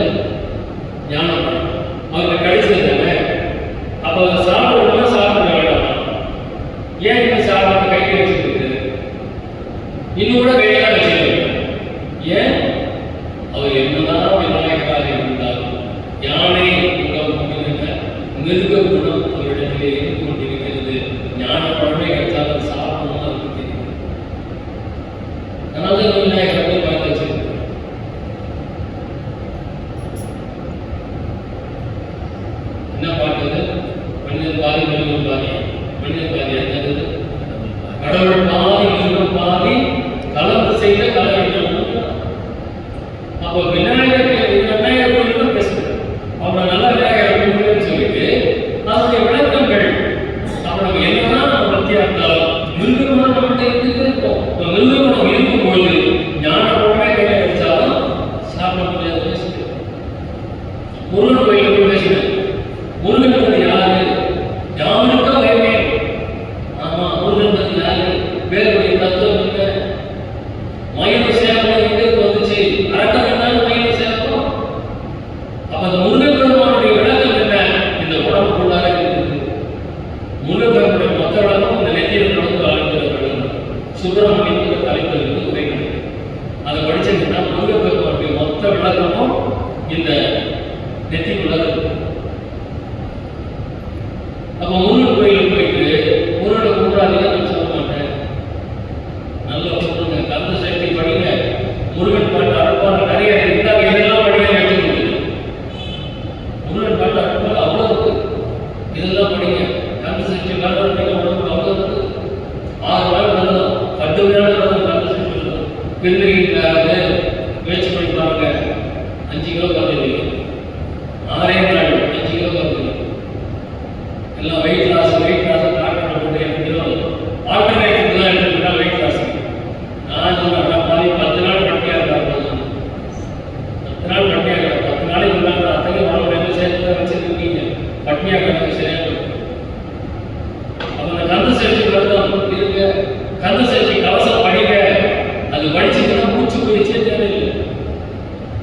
ஸ்கந்த குரு கவசம் படிங்க, மூச்சு பயிற்சி தேவையில்லை. யாருக்கெல்லாம் வீசிங் ப்ராப்ளம் இருக்கோ அவங்க தான் படிக்க சொல்லி படிச்சுட்டு வீசிங் ப்ராப்ளம் இன்னும் வராங்க. அவங்கள்ட்ட போய் அலுவலகம் படிக்க வீசிங் ப்ராப்ளம் வராது ஒத்துக்க மாட்டான். ஏன்னா அவன் மூலத்தை கொடுத்துருக்கான். நீ கந்த சக்தி கவசம் படிக்க நிச்சயமா வீசிங் ப்ராப்ளம் வராது.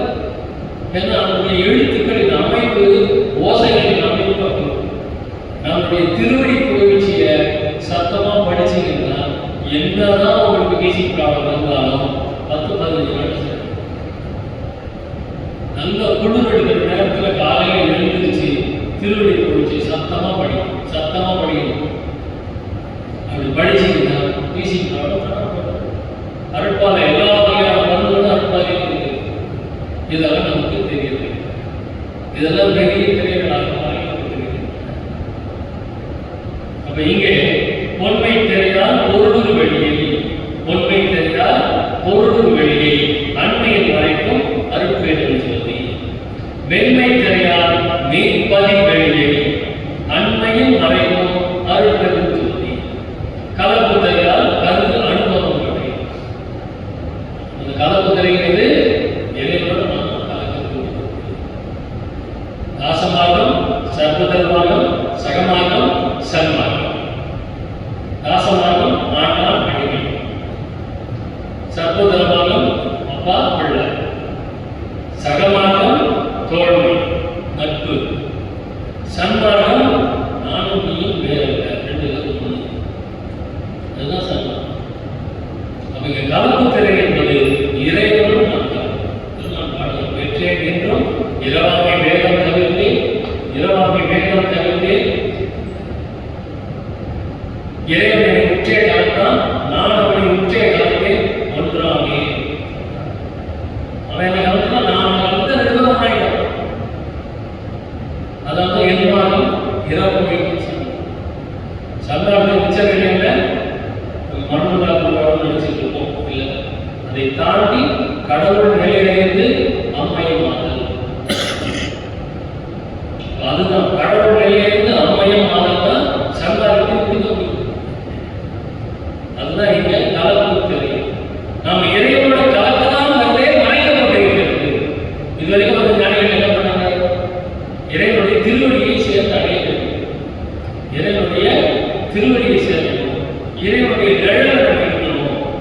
கலக்கணுங்கிற அந்த விஷயம் யாருக்கு வள்ளத்தோட மாத்திரம் தான். கடவுள் நிலையிலிருந்து அம்மையை மாற்றம். நான் அவனோட கலக்கம், அவனோட கலக்கம் 2 பேரும் ஒன்றா அந்த திரை கலப்பு தெரியால் கருது அனுபவம் கிடையாது. தவம் பண்ண வரக்கூடிய அனுபவங்களை எல்லாம் மறைக்கிறது எது? இறைவனோடு நம்ம கலக்கலாங்கிற அந்த நினைப்பு இறைவன் திரு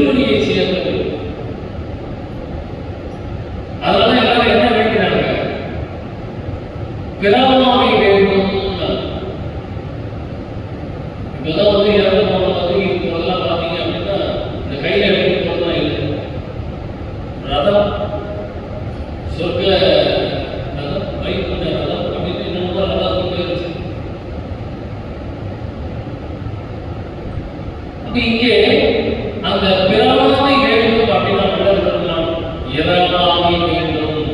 செத்து போகாம இருந்தாதான் பிறக்காம இருக்கு, செத்துட்டா பிறந்தே தீர வேண்டும். இதுவரை பிறவாமை வேண்டும்னாங்க, வள்ளல் பெருமான் இரவாமை வேண்டும். இரவாமை எவ்வளவு சாத்தியம்? இறைவனை கலந்தால் மட்டுமே சாத்தியம். அதுக்கு பேர் தான் கலந்து. அப்ப நமக்கு எப்படியும் அனுபவங்கள் வந்தது, எல்லாரும் அனுபவம் வந்தது. நம்ம இறைவன் காப்பாற்றினா அனுபவம் எல்லாரும் சத்தியமா இருக்கும் இல்லையா? வந்துருக்குமா இல்லையா? இப்படி என்னையா காப்பாற்றினாங்க, பிள்ளையார் காப்பாற்றணும், காப்பாற்றணும், கிறிஸ்தானியத்தை காப்பாற்றணும், இஸ்லாமிய காப்பாற்றணும், யாராவது காப்பாற்றணும். அனுபவம் இருக்கும்ல, அந்த அனுபவத்தை நினைச்சு பார்த்துக்கணும். இல்லை அந்த அனுபவத்துக்காக இறைவனுக்கு என்ன கைமாறு, என்ன ரிட்டர்ன் கிஃப்ட் என்ன கொடுத்துருக்கோம்? கல்யாணத்துக்கு வந்தால் கூட தாமரை கொடுத்தோம், ரிட்டர்ன் கிஃப்ட். ஆனால் இறைவன் நம்ம இப்படி காப்பாற்றி இருக்கிறாரு, அவருக்கு என்ன ரிட்டர்ன் கிஃப்ட் நம்ம கொடுக்குறோம்? கொடுக்கணுன்ற யோசனையா நமக்கு வந்திருக்கா? அத்தனை திரைகளால் மறைக்கப்பட்டு, நல்ல விஷயங்கள் அத்தனையுமே மறைக்கப்பட்டிருக்கிறது. ஏன்னா மனம் எப்படி தண்ணி வளர்ந்து வைக்க மனம் இன்பத்தில் கொஞ்சம் கஷ்டம். நான் பிடிக்க எந்திரிக்க அப்படின்னா கஷ்டம். ஏன்? எப்போ தூக்கம் காலையில் அப்போ எழுந்திரிச்சா போகணும் மனசு நினைச்சிட்டு, அந்த நினைப்பு மாற்றி 4 மணிக்கெல்லாம் எழுந்திரிக்கணும் மனசு. காலையில் பின்னும் சாப்பிடாதீங்க அப்படின்னு மனசு கட்டுப்படுது. சாப்பிட்டே பழகி காஃபி குடிக்காதீங்க, மனசு வெறுத்தே போயிடும். காப்பிக்கு குடிக்காம போயிடும். அப்போ அந்த மனம் என்பது அந்த மாதிரி விஷயங்களை கேட்க அதை மாற்றி கொண்டு வரணும். அந்த மாதிரி மாற்றி கொண்டு ஒரு பேர் தான் சன்னாரம். மற்ற மார்க்கங்கள்லாம் மனமான போக்கில் போகிறது தான் மற்ற மார்க்கங்கள் எல்லாம் துணை பிடிக்குது. சன்னாரம் மட்டும்தான் மனசை பற்றி இருக்குது வேண்டும். அதனால தான் என் மார்க்கம் இறப்பழிக்கும் சன்மார்க்கம் நடக்கும். மற்ற தெய்வம் காலத்தில் நமக்கெல்லாம் ஒரு திமிர் இருக்கு. சன்மார்க்கிகள் அப்படின்னா ஒரு திமிர் இருக்கு. திமிர்னா உடனே காரணம் நினைச்சுக்கணும். ஏன்னா சன்மார்க்கிகள் மாத்திரம்தான் காரணத்தை யாராலையும்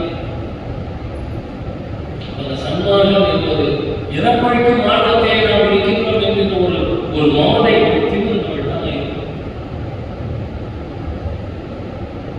அப்ப அது எப்போது சாத்தியம்னா இந்த திரைகள் நம்ம தெரிந்து கொள்ளும்.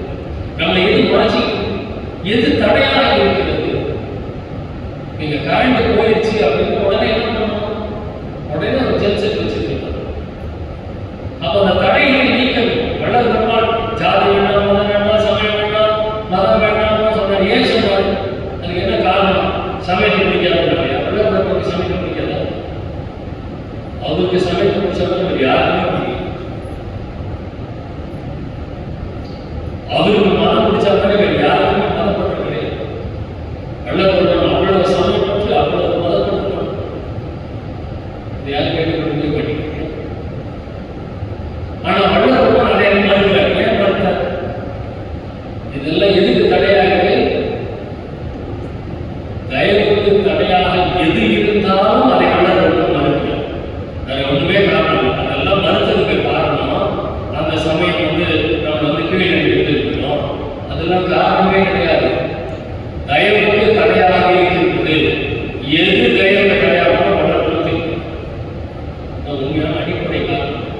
தயவுக்கு தடையாக இருக்கக்கூடிய ஜாதி ஏற்பாடு, சமய ஏற்பாடு, உலக ஏற்பாடு, அத்தனை ஏற்பாடுகளையும் வள்ளல் பெருமாள் உடைச்சு தீங்க. தயவு அவ்வளவுதான் அர்த்தம். நான் முதலியார் தங்கு சத்திரம், முதலியார் சத்திரம் நான் ஏற்படுத்தி வச்சிருக்கேன். அது நாடா பண்ணக்கூடாது, வேற யாரும் தங்கக்கூடாதுன்னு போட்டா அது சரியா? முதலியார் சத்திரம் போறதுல தப்பு கிடையாது. அது கூட வேற யாரையும் சேர்க்க மாட்டேன்னு சொன்னா அதுதான் தப்பு. அங்கதான்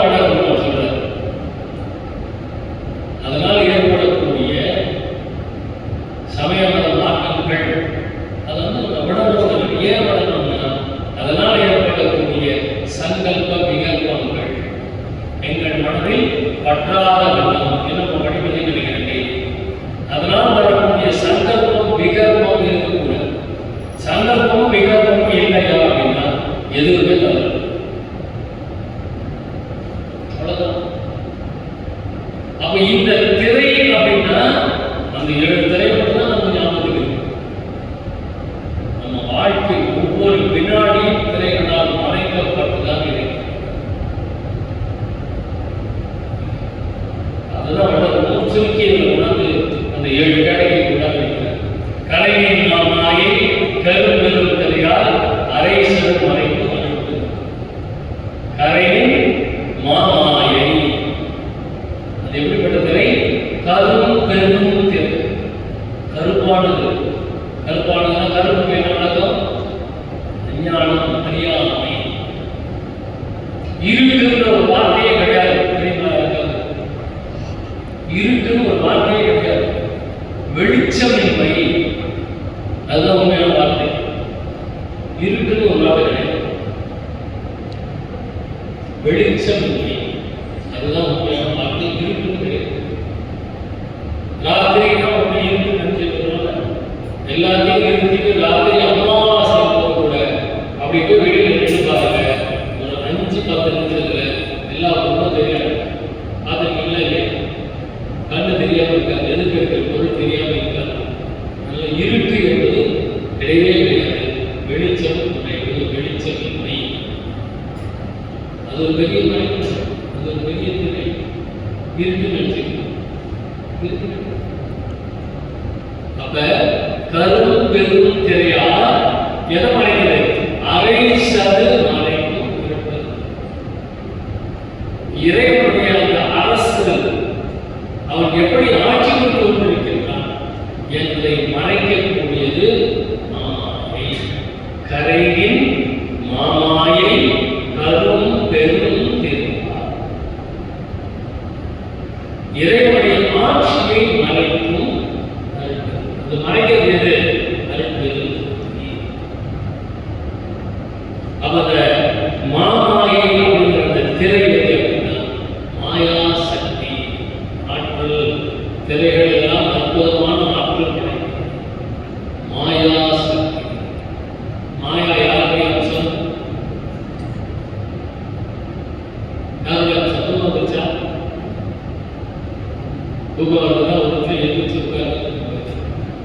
இல்ல தூக்கம் வருது என்னடா பேசுறது அப்படின்னு சொல்லுங்க. கொஞ்சம் வேற மாதிரி பேசுங்க. மாயா சிவன் அம்சம். முன்னாடி சிவனோட பாதிதான் மாயா. அப்ப இது யாரு? கருப்பு திரை, மாயா சக்தி. பெருமாள் எதை கொடுக்குறாங்க? கருப்பு திரை நம்ம ஒரு ஸ்கிரீன் போட்டு வச்சுக்கோம். உண்மையிலே மாயா சக்தி. ஆற்றலுடையதாக மாயா சக்தி. முதல் திரை என்பது இந்த மாமாயை. எடுக்கும்போது மாயை கூட எடுக்கணும். மாமாயை, மாயை, மாமாயை, பெருமாயை அமைப்பு. இந்த மாமாயை என்பது மாயா சக்தியின் அம்சமுடைய. அது இறைவனுடைய ஆட்சியை மறைக்க வருவது. அரை சது மறைக்கும். இறைவனுடைய ஆட்சி நடந்தா நடக்கலை. இறைவனுடைய ஆட்சி நடக்குது அப்படின்னா அற்றொழிவு நடக்குமா? நடக்காதுல்ல. அப்ப இறைவனுடைய ஆட்சி நடக்குதா இல்லையா? நம்ம நைட்டு வதான் சொல்லுங்க இல்லையா? நெகட்டிவா தான் சொல்லுங்க. ஒரு தப்பு பண்ணாம இருக்கிறவங்க கூட யாரும் போயிட்டு இருக்காங்க. ஒரு குழந்தை ஒரு ரயில்வே ட்ராக்ல விளையாடிட்டு இருக்குதுயா, இன்னொரு ரயில்வே ட்ராக்ல 10 குழந்தை விளையாடிட்டு இருக்குது. இது தெரிஞ்சிருக்காங்க. எந்த ரயிலும் வராது அப்படிங்கிற இடத்துல அது ஒரு குழந்தை விளையாடி அந்த ட்ராக்ல ரயில் அது கண்டனம் பண்ணிட்டு இன்னொரு ட்ராக்ல ரயில் 10 பிள்ளைகள் விளையாடி இப்போ ரயில் வருது. நம்மகிட்ட அந்த ட்ராக்கை மாற்றக்கூடிய அந்த கண்டு நம்ம கையில் என்ன பண்ணுவோம்? ஐயோ 10 பிள்ளைங்க இருக்குது, அந்த ட்ரெயின் அதில் போச்சுன்னா 10 பிள்ளைங்க சேர்த்து போயிடுவேன், இதில் ஒரே ஒரு பிள்ளை தான் இருக்குது அப்படின்னு அந்த ட்ராக்கை வந்து மாற்றி போவோமா இல்லையா? மாற்றி போவோம். உண்மை பேசணும். அந்த பிள்ளை ஏதாவது தப்பு பண்ணிச்சா ட்ரெயின் கண்டிப்பாக வராதுங்கிற ட்ராக்ல தான் விளையாடு. அந்த பிள்ளையோட மீன் எடுக்கிறது கரெக்டா? ஐயோ இந்த பக்கம் 10 பிள்ளைகள் ஆச்சு. அப்ப எதை நம்ம பண்ணிருக்கோம்?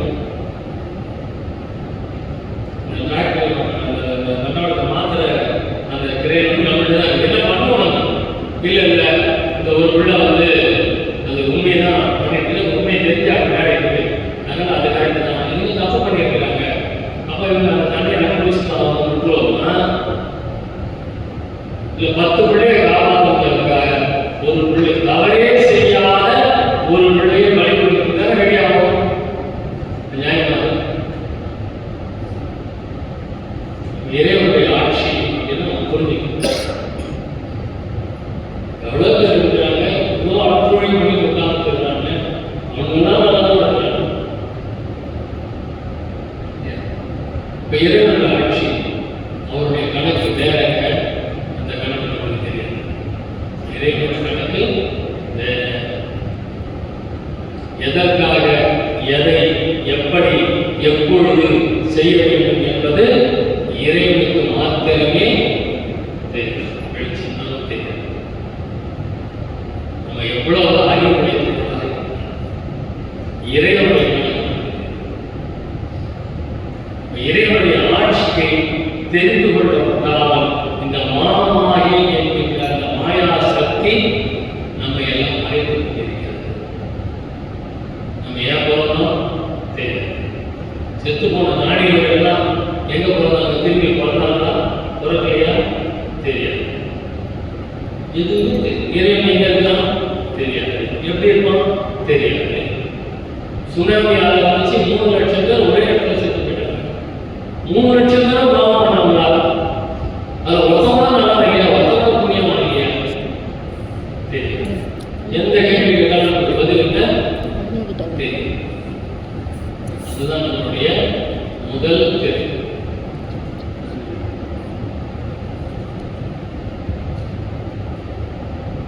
இந்த திரை விலகணும்னா விலக முடியுமா, முடியாது.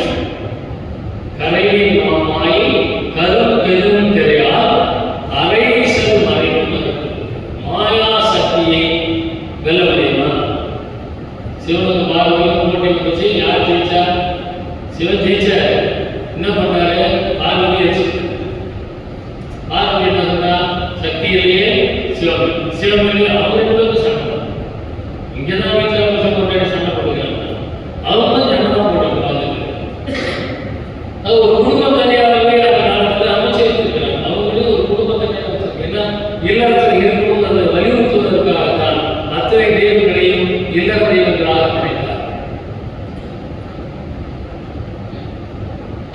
அப்ப இந்த திரை எப்படி நீக்கிறது? எல்லாம் அவன் செயல் அப்படிங்கிற எண்ணம் இருந்தால் இந்த திரை நீக்கிறது. இந்த திரை எப்படி நீங்கும் என்றால் எல்லாம் அவன் செயல், என்னால் ஆவது ஒன்றும் இல்லை. என்னால் ஆவது எல்லாம் நான் பேசுறது என்னங்க? பாட்டு வித்தால் பாடுகின்றேன், பணி வித்தால் பணிகின்றேன், பணியின்றேன், கூட்டு வித்தால் கூடுகின்றேன், குழவித்தால் குழைகின்றேன், புரிந்த உன்னை ஊக்குவித்தால் ஊக்குகின்றேன், உறங்குவித்தால் உறங்குகின்றேன். அந்தோ இச்சிறிய நான் ஆவது இருப்பேன். இறைவனுடைய அந்த ஆட்சியை நாம் தெரிந்து கொள்ள வேண்டும். விவசாயி அவன் நல்லா பக்தி பண்ணிருக்கான். இறைவன் நீ என்னதான் நீ நடத்துற, இயற்கையோட கண்ட்ரோல் இருக்கா? இஷ்டத்துக்கு மழை பெய்யுது, இஷ்டத்துக்கு வெயில் அடிக்குது, வெள்ளம் வந்து பயிர் நாசம் போது, வெயில் தண்ணி இல்லாம பயிர் நாசமா போகுது. முன்னால எதையுமே சரியா பார்க்க முடியும்.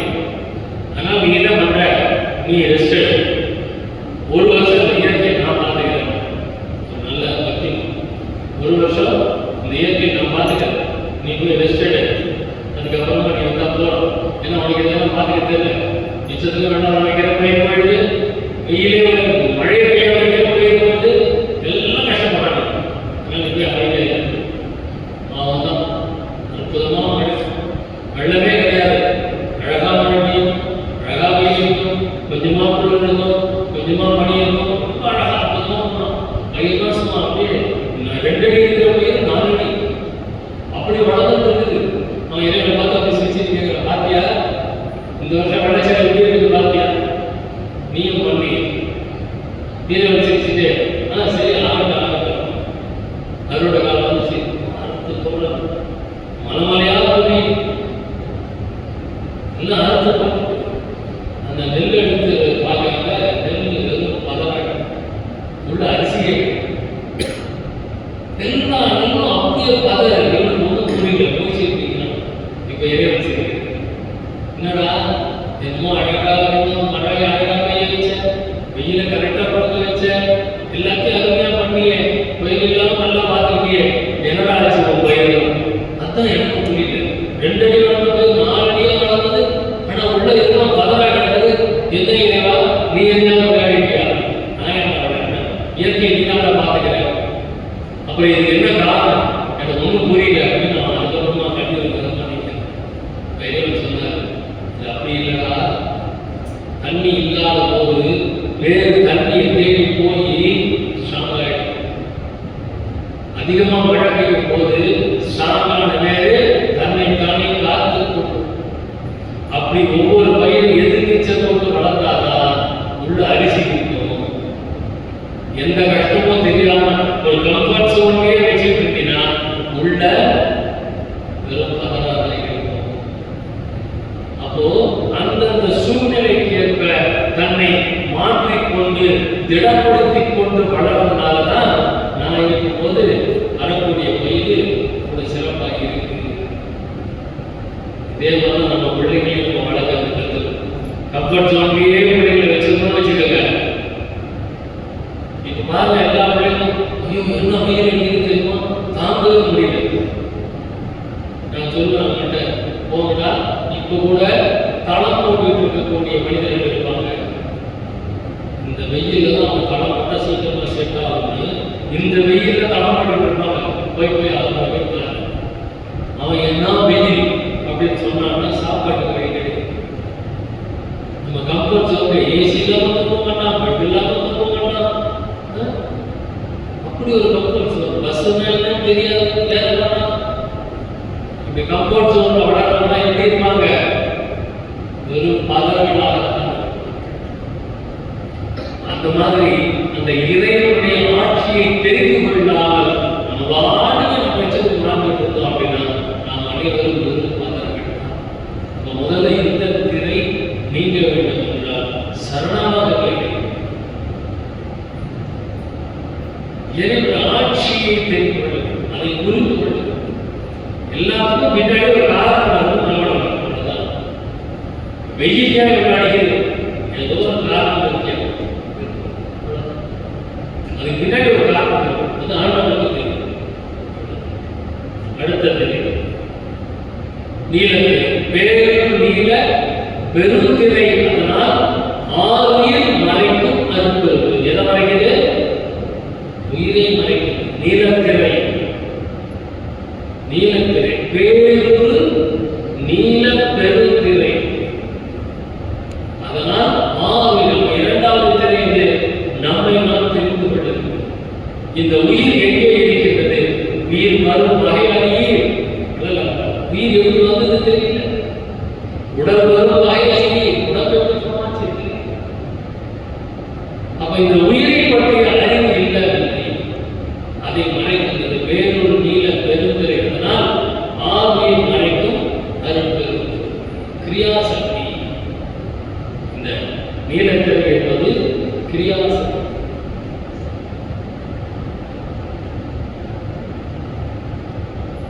கிரியாசக்தி என்ன? படைத்தல் பிரம்மா. படைக்கும் சொல்லி பிரம்மா தானே. நம்ம உடம்புல படைக்கும் சொல்லி நடந்துட்டே இருக்கா இல்லையா?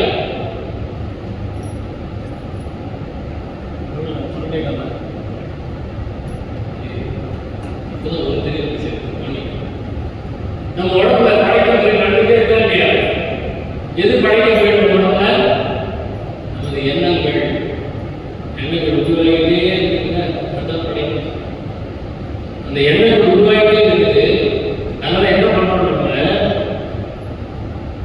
இதெல்லாம் தான் கரெக்ட். நமக்கு என்ன தோணுதோ அதுதான் கரெக்ட். அவ்வளவுதான். நம்மளுடைய எண்ணமே அவ்வளவுதான். நான் என்ன சொல்லணும், நான் என்ன நினைக்கிறேன், நம்மளுடைய குற்றங்கள் நம்ம வாதாடும் போது எப்படி இருக்கும்? வக்கீலாக நான் இதுக்காக தான் பண்ணேன், அதனால தான் பண்ணேன், இல்லாட்டி நான் பண்ணிடுவேன்.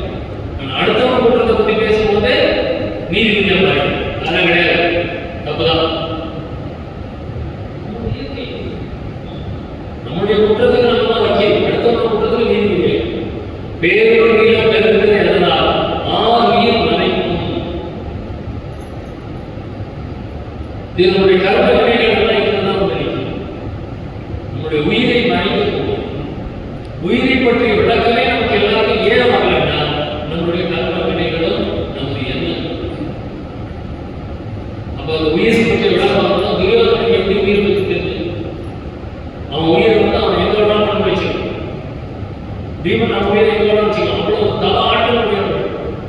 அவன் உயிரை வந்து எங்க வச்சுக்கலாம். துரியோதனனை பீமனால ஜெயிச்சிருக்கவே முடியாது. பீமனை துரியோதனனால ஜெயிச்சிருக்கவே முடியாது. ரெண்டுத்துக்கும் கல்பிரட் யாரு? ரெண்டு பேருடைய மரணத்துக்கு காரணம் யாரு? கிருஷ்ணன். கல்பிரட் தானே. இவன் தான் சொல்றான் கை தொடையில வச்சு தோட வச்சு. அப்போ அந்த உயிரை அந்த கொண்டு போய் வச்சுக்கணும். பாருங்க அகப்பும் அகவுறுப்பாக்க. அகப்புன்னா உயிர், அதை அகவுறுப்பா மாற்றலாம். எப்படி நம்ம கல்லீரல் நுரையீரல் எல்லாமே இருக்குதோ அந்த மாதிரி அந்த அகப்புங்கிற உயிரை ஒரு உறுப்பாக மாற்றிவிட்டார். உறுப்பா மாற்றி சொல்றாரு. அப்ப இந்த நீலக்கரை என்பது நம்ம உயிரை பற்றிய உண்மையை மறைக்கக்கூடிய.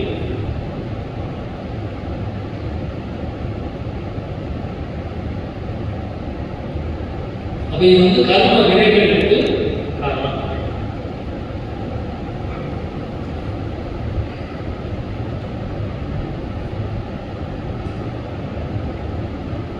சின்ன பசங்க படிக்கும் போது அமெரிக்காவில் போய் சேர்த்துலாம். ஆனா அமெரிக்கா பார்த்துலாம் தான். ஆனா ஏன் அவனுக்கு அந்த எண்ணம் உருவாகுது? ஒரு கனவு, ஆசை. அந்த கனவு இருக்கு பாருங்க, அது அவனுக்கு அமெரிக்கா பற்றி சிந்தனையான உயிரை பற்றி அவன் யோசிக்கணும். அப்ப நம்முடைய அந்த ஆசைகள் கனவு இருக்கிறவங்க அது அத்தனையும் இந்த நீலத்திரை அப்படிங்கிறது. இந்த நீலத்திரை இது யாரு? கிரியாசக்தி. இடத்துல பரவாயில்ல. அடுத்தது பச்சை திரை. பச்சை திரையால் மரவழிகளை அச்சுர மறைக்கும் அறுப்பு. பச்சை திரையால் மரவழி இந்த இந்த பூமிங்கிறது இயல்பு. மரவழி என்பது இறைவனுடைய இருப்பிடம். ஆகாயம் என பரமாகாச சுரூபராகிய கடவுள். இந்த ஆகாயம் இறைவனுடைய உருவம் இருக்கு. பரமாகாச சுரூபம். அப்ப இறைவனுடைய உருவம் இருக்கு. பச்சை திரையால் மரவழி அதனை அச்சுர மறைக்கும். இந்த பக்திங்கிறது நம்ம வந்து எப்படி சொல்லணும்? சாமி கண்ணை முத்தம் சொல்லிதான் வளர்க்கணும். இப்போ வளர்க்கறது இப்போ யாருமே பூஜைக்குமே கிடையாது. அதனால அவங்க வந்து அந்த பயபக்தி அப்படிங்கிற வார்த்தை கேள்விப்பட்டிருக்கீங்களா? அட்லீஸ்ட் பயபக்தி, அந்த பக்தியோட பயம் இருக்கணும். பயம் பூஜ்யம், பரிச்சேதம் பயம் இல்லாமலும் இருக்கப்படாது. பரிச்சேதம் என்ன? நம்மளுடைய பிராண நஷ்டத்துக்கு பயம்தான், மற்றபடி பயம். அப்ப இங்க பச்சை திரையால் அறவழிகளை பச்சை திரை என்பது இந்த இறைவனுடைய அந்த இருப்பிடத்தை வெளியே மறைக்கக்கூடியது. அது எதுனா ஆசை. அந்த மாதிரி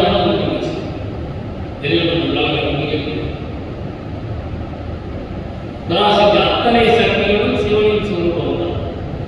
அத்தனை சக்திகளும் அவர் பராசக்தி என்று சொல்லக்கூடிய பச்சை திரை பயிர்வுக்காக வருஷங்கள் பண்ற உயிர் திறன் ஒன்றன குறைந்ததை அவர் பச்சை திரை பராசக்தி என்று சொல்லக்கூடியது நம்முடைய மனதிலே ஏற்படக்கூடிய அத்தனை ஆசைகளும் பற்றுகளும். இந்த ஆசைகளும் பற்றுகளும் இருக்கிற வரைக்கும் நம்மளால ஆன்மாவை உணர முடியாது. அதனால்தான் ஆசை அறிவும் ஆசை இருக்கிற வரைக்கும் இந்த ஆசையை பச்சை திரைக்கு சொல்லப்படுகிறது. இன்னும் கடினமான திரைக்கு சொல்றாங்க.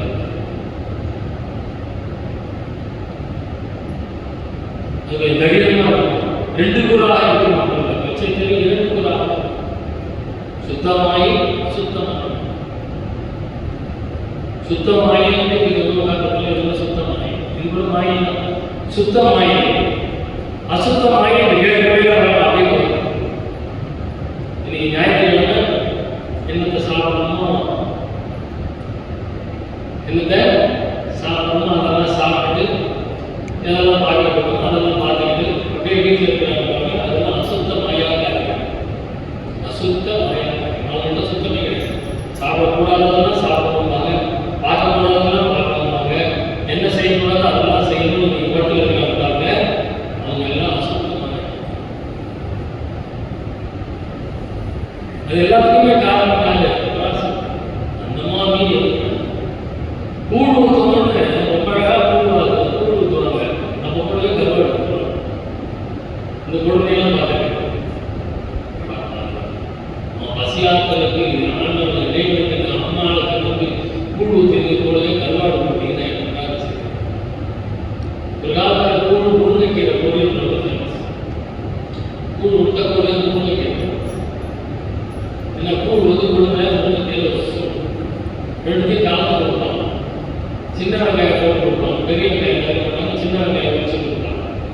ரொம்ப அழகாக கொண்டு வந்தாங்க. இப்போ அதெல்லாம் கேட்டு வைக்கிறோம். அப்போ அந்த பச்சை தேவை என்று சொல்லக்கூடிய நம்முடைய பற்றுகள், அப்போ அந்த பற்று எப்படி பற்று நீக்கினா இது நம்ம பேசுறதுலாம் ஆணவம் பார்க்க முடியல. ஆணவம் பார்க்கறது இது ஞாபகம். இந்த திரைகளெல்லாம் வந்து நீங்க ஆணவத்தை பார்த்தாங்கன்னா அது பெரிய போய் திரைகளெல்லாம் நீங்கிச்சுன்னா நாம யாரும் தெரியும். நான் யார்? நான் ஆன்மா கோடி சூரிய பிரகாசம் மேல கடற்குணம் மாத்திரம்தான் சொல்லியிருக்காரு. வேற யாருமே இந்த ஆன்மாவை பற்றி பேசுறதே இல்லை. வள்ளலோட நான் ஆன்மா தன்னை உணர்ந்த வள்ளலோட மாத்திரம் கிடையாது. உள்ளறியா மாயங்களும் உட்பகையாக பராசக்தியாருக்கு உள்ளறியா மாயையின் உட்பகை. அதனால உள்ளவர்களுடைய கால உட்பகைகள் அப்படி பண்ணலாம். உள்ளது இந்த 7 வகையோட இருக்காங்க. வெளியே இருக்கிறாங்க எல்லாரும் உள்ளே இருக்காங்க. ஆன்மாவோட தான் இருக்குது. ஆன்மாவோட தான் இருக்கிறான். ரெண்டுத்தையும் மறைக்கிறது யாரு? இந்த 7 பேரும் வகை. 5 வேலைக்கு அறிவை பறி கொடுத்தது பாடுவார்கள்.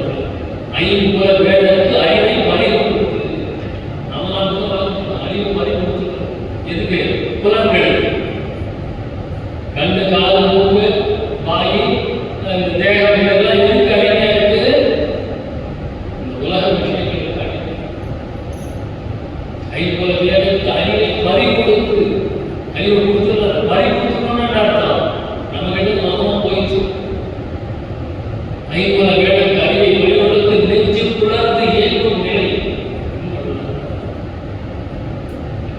என்பாலோ என்பால் இல்லாது ஓடுகின்ற மனத்தின் பாலோ அம்மனத்தை சேர் மாயை தன்பாலோ யார்வால் பழையவர்களோ யாருமே துன்ப வாழ்வினை சுககண மனங்கே சூழ்ந்து மாயையோடு சூழ்ந்து நிற்கு.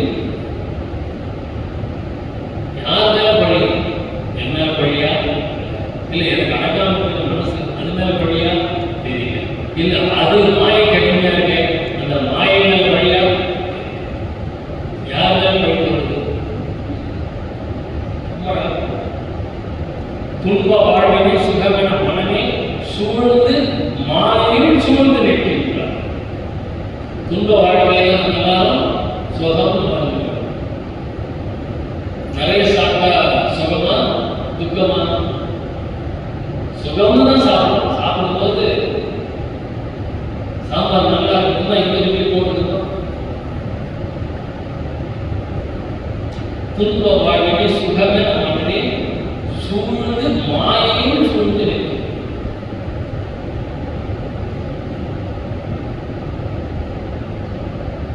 நீடும் ஐம்பொறி நெறி நடந்து உலக நெறியில் கூடி நீ நினைப்பொழு மறப்பும் நாடும் மாயில் கிடக்கு உழல்கின்றார்.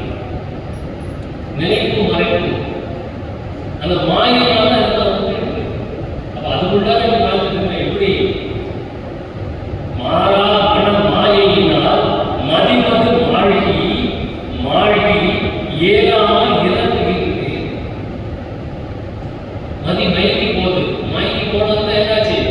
7 கோடி படிகள் கணக்கு தெரியுது. 7 நினைக்க இறங்கி ஜாலியா போன சேர்க்குது. எனக்கு போனதான் சேர்க்கு இல்லை, வீட்டுக்காரங்க சேர்க்கு. ஒரு படி ஏறி மேலே போனோம்னா அப்படியே இறங்கி சேர்ந்து பரமபதம் பரமபதம் விளையாடுனா அதை விளையாடு. வெறுப்புகள மாயை வினைகள் நீக்கி உள் அருள்விளக்கேற்றி அருள்விளக்கு. இந்த திரையை நீங்கும் அப்படின்னா உள்ள அருள்விளக்கு அருள்விளக்கே அருள்சுடரே பாடப்படுகிறது. அந்த உள்ள இருக்கக்கூடிய அந்த தீபம் உள்ளொளி போகிற உயிரொளி விளங்கிய வெள்ளொளி காட்டிய மெய் அருள் கணக்கு. அப்ப அந்த பச்சை திரை நீங்கணும்னா காமம் பண்ணினா நீங்கும். காமம் பண்ணா மட்டும்தான் இந்த பச்சை திரை. அப்பதான் உள்ளொளி போகும், உயிரொளி விளங்கும், வெள்ளொளி காட்டும். அதான் முதல் அனுபவம். வெள்ளொளி அது யாரும் தியானம் பண்ண உட்கார்ந்தோ அவர்களுக்கு மாத்திரமே இந்த பச்சை திரை விலகக்கூடிய வாய்ப்பு உள்ளது. தியானம் பண்ண யாரும் உட்காரலாம், கண்டிஷன் இருக்குமா இல்லையா? சும்மா எல்லாரும் தியானம் பண்ணலாம், எல்லாரும் கண்ண பண்ணிக்கோங்க. தியானம் பண்றதுக்கு ஒரு தகுதியை வளர்க்கிறவர்கள் இந்திரிய ஒழுக்கம். இந்த இந்திரியங்கள் எல்லாத்தையும் யாரால கட்டுப்படுத்த முடியுமோ அவர்கள் தான் தியானம் செய்வதற்கு தகுதியானவர்கள். இந்த ஏதாவது ஒரு சமைக்கிறாங்க அப்படின்னா அந்த வாசனை மூக்க தொடச்சுன்னா நமக்கு தகுதி இல்லைன்னு அர்த்தம். ஆகிய அழகா சொல்லுவார், ஒரு ஆட்டை கட்டி தொங்க விட்டுருக்கலாம் அப்படின்னா அந்த தொங்குற அந்த ஆட்டை பார்த்து கண்ணுல தண்ணி வந்தா நீ மனுஷன், வாயில தண்ணி நாக்குல தண்ணி வந்தா நீ மிருகம். ஆட்டை கட்டி தொங்க விட்டோம்னா நாக்குல தண்ணி குடிச்சுதான் என்ன அர்த்தம்? மனுஷனா? இந்த மாதிரி இந்திரிய ஒழுக்கம், இந்த கண்டு காது மூக்கு வாய் இந்த தேகம், இதை யாரால் தன் வசத்தில் வைக்கப்பட முடியுமோ அவர்கள் தான் தியானம் செய்ய தகுதியானவர்கள். அவங்களுக்கு தான் தானே சொல்லிக் கொடுக்கும். அது வரைக்கும் அவங்களுக்கு தாம் கிடையாது. புறப்பணிக்கே வெளியே தாம் என்பது அகப்பணி. அது செய்யணும்னா இந்திரிய ஒழுக்கத்துக்கு வந்துதான் ஆகும். அதனால இந்திரிய ஒழுக்கத்தோட கொஞ்சம் முதல்ல இருக்கிற கர்ம ஒழுக்கத்தில் தான் மனதை இழுத்து கொண்டு மத்தியில் நிறுத்துதல்.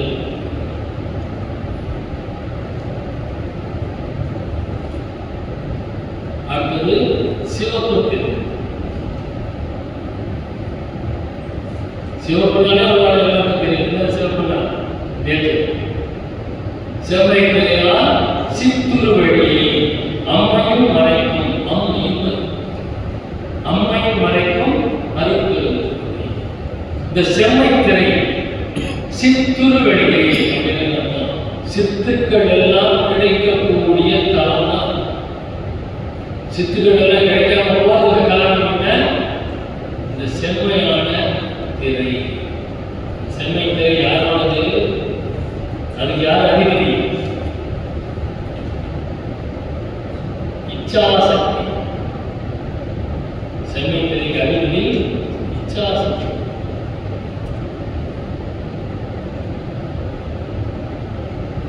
இச்சைகளாக தெரியல. அதுதான் இச்சாசக்தி அப்படின்னா நம்ம ஒரு பொருள் மேல ஆசைப்பட்டு அப்படியே நின்றா பிரச்சனை இல்லை.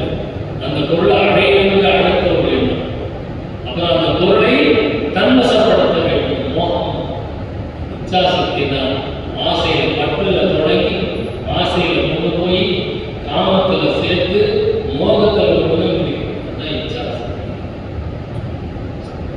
அது எதுக்கு செவ்வை தெரியும்னா டேஞ்சர். செவப்பை தெரிஞ்சா நிக்கணும்.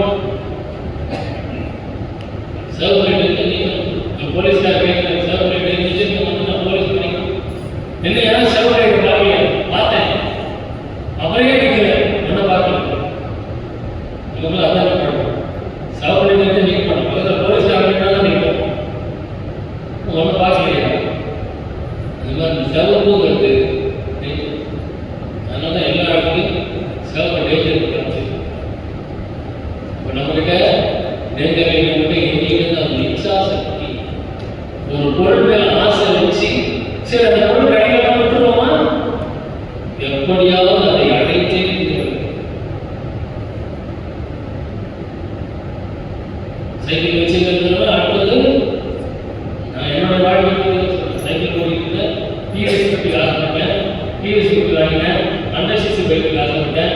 அப்புறம் 150 cc பைக்கு காசு விட்டேன், அதுக்கப்புறம் புல்லட் 350 cc பைக்கு காசு விட்டேன், அப்புறம் ஒரு மாருதி கார் இருந்தால் கவர்மெண்ட் மாருதி கார் வாங்கினேன்.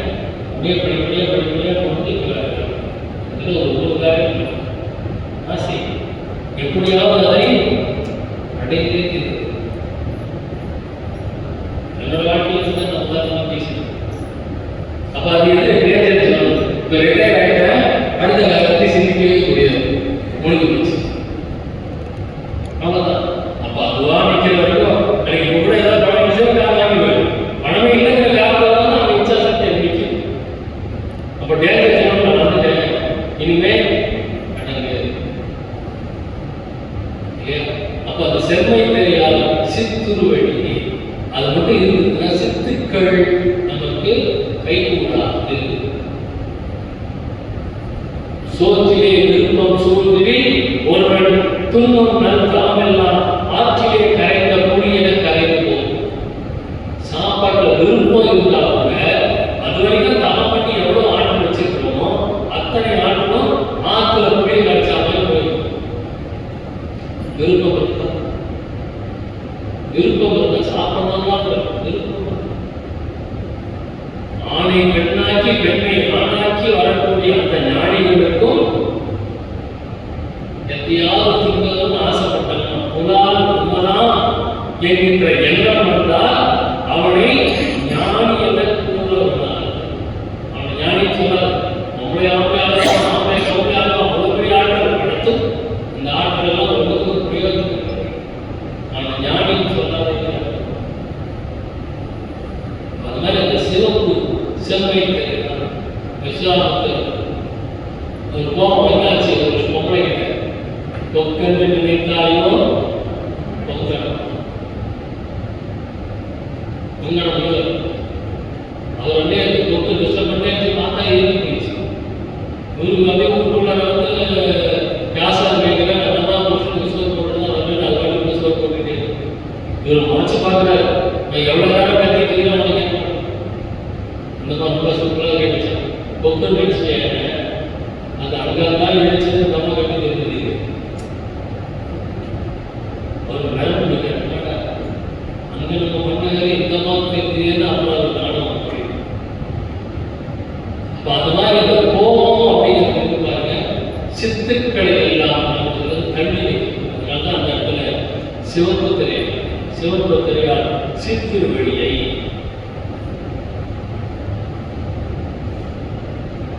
சிவப்பு புரிஞ்சிச்சு. அடுத்தது பொன்மை தெரியும், கொஞ்சம் மஞ்சள் கலர் பொன்னிறமான ஒன்றுனாலே தெரிஞ்சது. அது பெண்ணாக இருந்தாலும் பொண்ணாக இருந்தாலும் தெரிஞ்சது.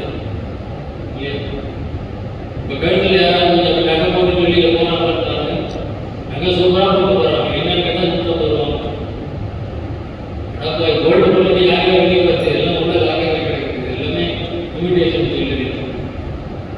என்ன இப்போ தங்க மேலே எவ்வளோ 16 தாண்டி போச்சு நினைக்கிறேன். அது மாதிரி போய்கிட்டே தான். அப்போ இந்த பொன்மை தெரியால் பொருள் வெளியே ரொம்ப அழகாக பயன்படுத்தியிருப்பார். பொன்மை தெரியால் பொருள் வெளியை அண்மையும் மறைக்கும் அறிப்பது. இந்த பொருள் வெளியே இந்த பொன்மைங்கிற அந்த ஆசை இருப்பாங்க. எந்த நிலைக்கு போனாலும் அந்த ஆசை இருப்பாங்க. அதனால முதல்ல சொன்ன புராணங்கள்ல எல்லா நிலையில இருக்கிறவங்களையும் ஒரு ஆசைகள் ஒரு விஷயத்தை கூட இறங்கி கொடுப்பாங்க புராணங்கள்.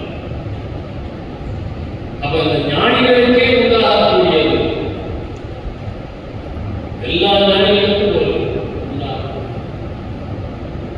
ஒரு பொருள் வெளியை அண்மை பொருள் வெளியே பொருள்னா இதெல்லாம் பொருள் நினைச்சிருக்கோம். இதெல்லாம் பொருளே கிடையாது. இங்குள்ள ஒன்றையும் பொருளாக எண்ணாதீர்கள். இங்குள்ள ஒன்றையும் பொருளாக எண்ணாதீர்கள். இதுதான் பொருள். சிவமே பொருள் என்று தேற்றி என்னை சிவகடைக்கு சிகரத்தில் சிவம் தான் பொருள். அப்ப அந்த சிவவெளிக்கு உண்மை தெரியால் பொருள் வெளி. அதுதான் நாம் அடைய வேண்டிய பொருள். சிவம் தான் நாம் அடைய வேண்டிய பொருள். அந்த பொருள் வெளியை அண்மையில் மறையும் மறைப்பது. சிவம் எங்க இருக்குங்க நம்ம கிட்ட? இதோ அம்பலத்தில் இருக்கின்றார். ஐயப்படுறது அம்பலத்தில் இருக்கிறார். யார்? சிவனுக்கே இருக்காரு, உள்ள அம்பலத்தில் இருக்காரு. அம்பலத்தில் ரொம்ப அண்மையில் பக்கத்தில் இருக்காரு. இறைவன் எங்க இருக்காரு? நம்ம உள்ள இந்த காதல் அப்படி நேராக குச்சி விடுங்க, உச்சத்தலையில் குச்சி விடுங்க, அது ரெண்டும் சேர்க்கணும்னா மூளையில் ஒரு காதல். அதுதான் நம்முடைய உண்மையான உருவமூர்த்தி. இது கிடையாது, இங்க இருந்து அப்படியே உள்ள போகும் அந்த உருவமூர்த்தி. அந்த இறைவன் இருக்கிறான் அண்மையின். அவன் எவ்வளவு பக்கத்தில் இருந்தா கூட அதை மறைக்கக்கூடியது இந்த பொன்மை திரை. எங்க பொருளை நோக்கி ஓடிக்கொண்டிருக்கும் இந்த பொன்மை திரை என்பது இந்த நிலையில்லாத பொருளை நோக்கி ஓடிக்கொண்டிருக்கக்கூடிய திரையான பொன்மை திரை. அப்ப நிலையான பொருள் எது? சிவம். அந்த சிவத்தை அண்மையின் இவ்வளவு பக்கத்திலே இருந்தா கூட அந்த சிவத்தை மறைக்கக்கூடியது இந்த பொன்மை திரை. இப்ப எதை நோக்கி ஓடிட்டு இருக்கிறோம்? நம்முடைய வாழ்க்கையில 75% பொருளை நோக்கி தான் இருக்கிறது, அருளை நோக்கி இல்லை. அதை இழந்துதான் இது பொன்மை. வெண்மை திரையால் மெய்ப்பொருளிடையே இந்த பொன்மை திரைக்கு ஆதிசக்தி. ஆதிசக்தி எல்லாமே சக்தி வேண்டும். வெண்மை சக்தி என்பது சுத்த சக்தி. வெண்மை திரையால் மெய்ப்பொருள் வெளியை அண்மையில் மறைக்கும். ரெண்டுமே தான் அண்மை. அண்மை மெய்ப்பொருள் வெளியை பச்சை திரையால் மறுபடி அண்மை, வெண்மை திரையால் மெய்ப்பொருள்.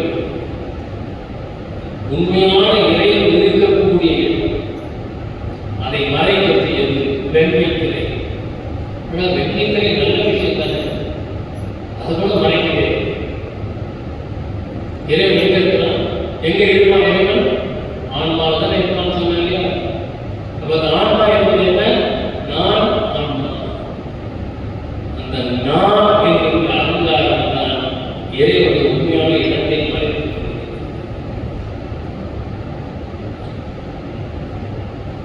திருமூலர் கேட்கிறார், யாரு இறைவனுடைய போக முடியும்? எல்லாம் என்ன சொல்ற வெளியில் பாடி பேசுகிறோம். நான் போனால் போவேன். எல்லாருமே அர்த்தம் தெரிஞ்சுக்கிறேன்.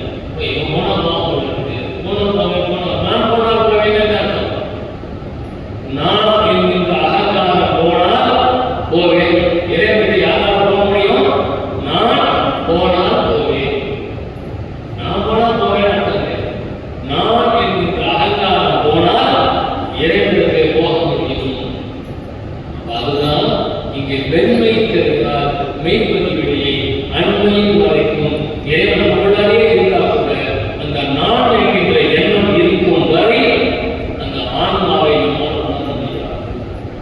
அதுதான் வெண்மை திரை. அடுத்து 7வது காலத்திலே நம்ம முடிச்சுட்டு நினைக்கிறேன். இருந்தால் ஒரு 3 நிமிஷம் கழிச்சு இன்னும் 2 நிமிஷம் அதிகமாக எடுத்துக்கிறேன். அப்ப இந்த திரைகள் அப்படின்னு சொல்லக்கூடியது எல்லாம் நம்ம கலக்காக பார்த்துட்டு இருக்கிறோம். அடிப்படையா எடுத்துட்டு போகணும் அப்படின்னா காமம், குரோதம், லோபம், மோகம், மதம், ஆச்சரியம், கொலை என்று இருக்கக்கூடிய இந்த 7ம் இவர்குற்ற உறவான பெயர்களும் என்னை பற்றிடாமல் அருள்வாய் அப்படிங்கிற விண்ணப்பம் வருகிறது. சன்மார்க்கத்தில் இந்த ஆண் அறிவை நாம் தெரிந்து கொள்ள வேண்டும் என்றால் முதலிலே அதற்கு அடிப்படையான ஜீவாகாரம் 3 விஷயங்கள் வேண்டும் சொல்லுவார். ஒன்று சன்மார்க்க சங்கம். அதற்கு யார் யார் முக்கியவர்கள் என்றால் சமயமத மாற்றங்களை முற்றும் பற்றாக கைவிட்டவர்கள். காம குரோதம் ஏற்படும் பொழுது ஞான அறிவால் கருத்துக் கொள்ளுபவர்கள், கொலை தவிர்த்தவர்கள். இவங்கதான் சன்மார்க்க சங்கத்திற்கு உரியவர்கள். 3 வெளியீடு போட்டு ஓகேன்னா உள்ளவர்கள். அடுத்தது இறைவனுடைய அருளை பெறுவதற்கு யார் தகுதியானவர்கள்? ஜீவனிடத்திலே அன்பு வைப்பவர்கள். எல்லா ஜீவனிடத்திலும் அன்பு, எல்லா ஜீவனிடத்திலும் தயவு, பிரபஞ்ச உலகத்தில் வெறுப்பு, இறைவனிடத்திலே அன்பு. இவை 3ம் மாறாது இருந்தால் இறைவனுடைய அருளை பெறலாம்.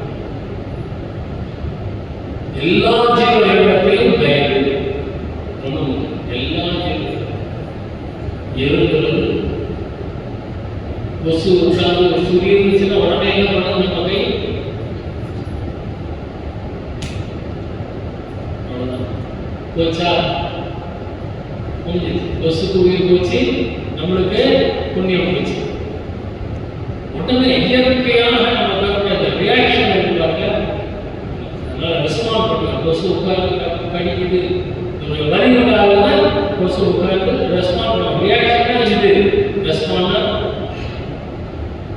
தட்டிவிடும். அப்ப எல்லா ஜீவனிடத்திலும் தயவு, பிரபஞ்ச போகத்தில் வெறுப்பு அனுபவிச்சு சொல்றோம் இல்லையா, அது மேல வெறுப்பு வரும். வருதா? வந்ததுன்னா இறைவனை அமைப்பு. வருதா? வரலையா? வரணும், வரக்கூடாது. கடவுளத்திலே அன்பு, இதுதான் விஷயமே. கடவுளத்திலே அன்பு நம்ம யாருக்கிட்ட அன்பு வச்சிருக்கோம்? இப்போ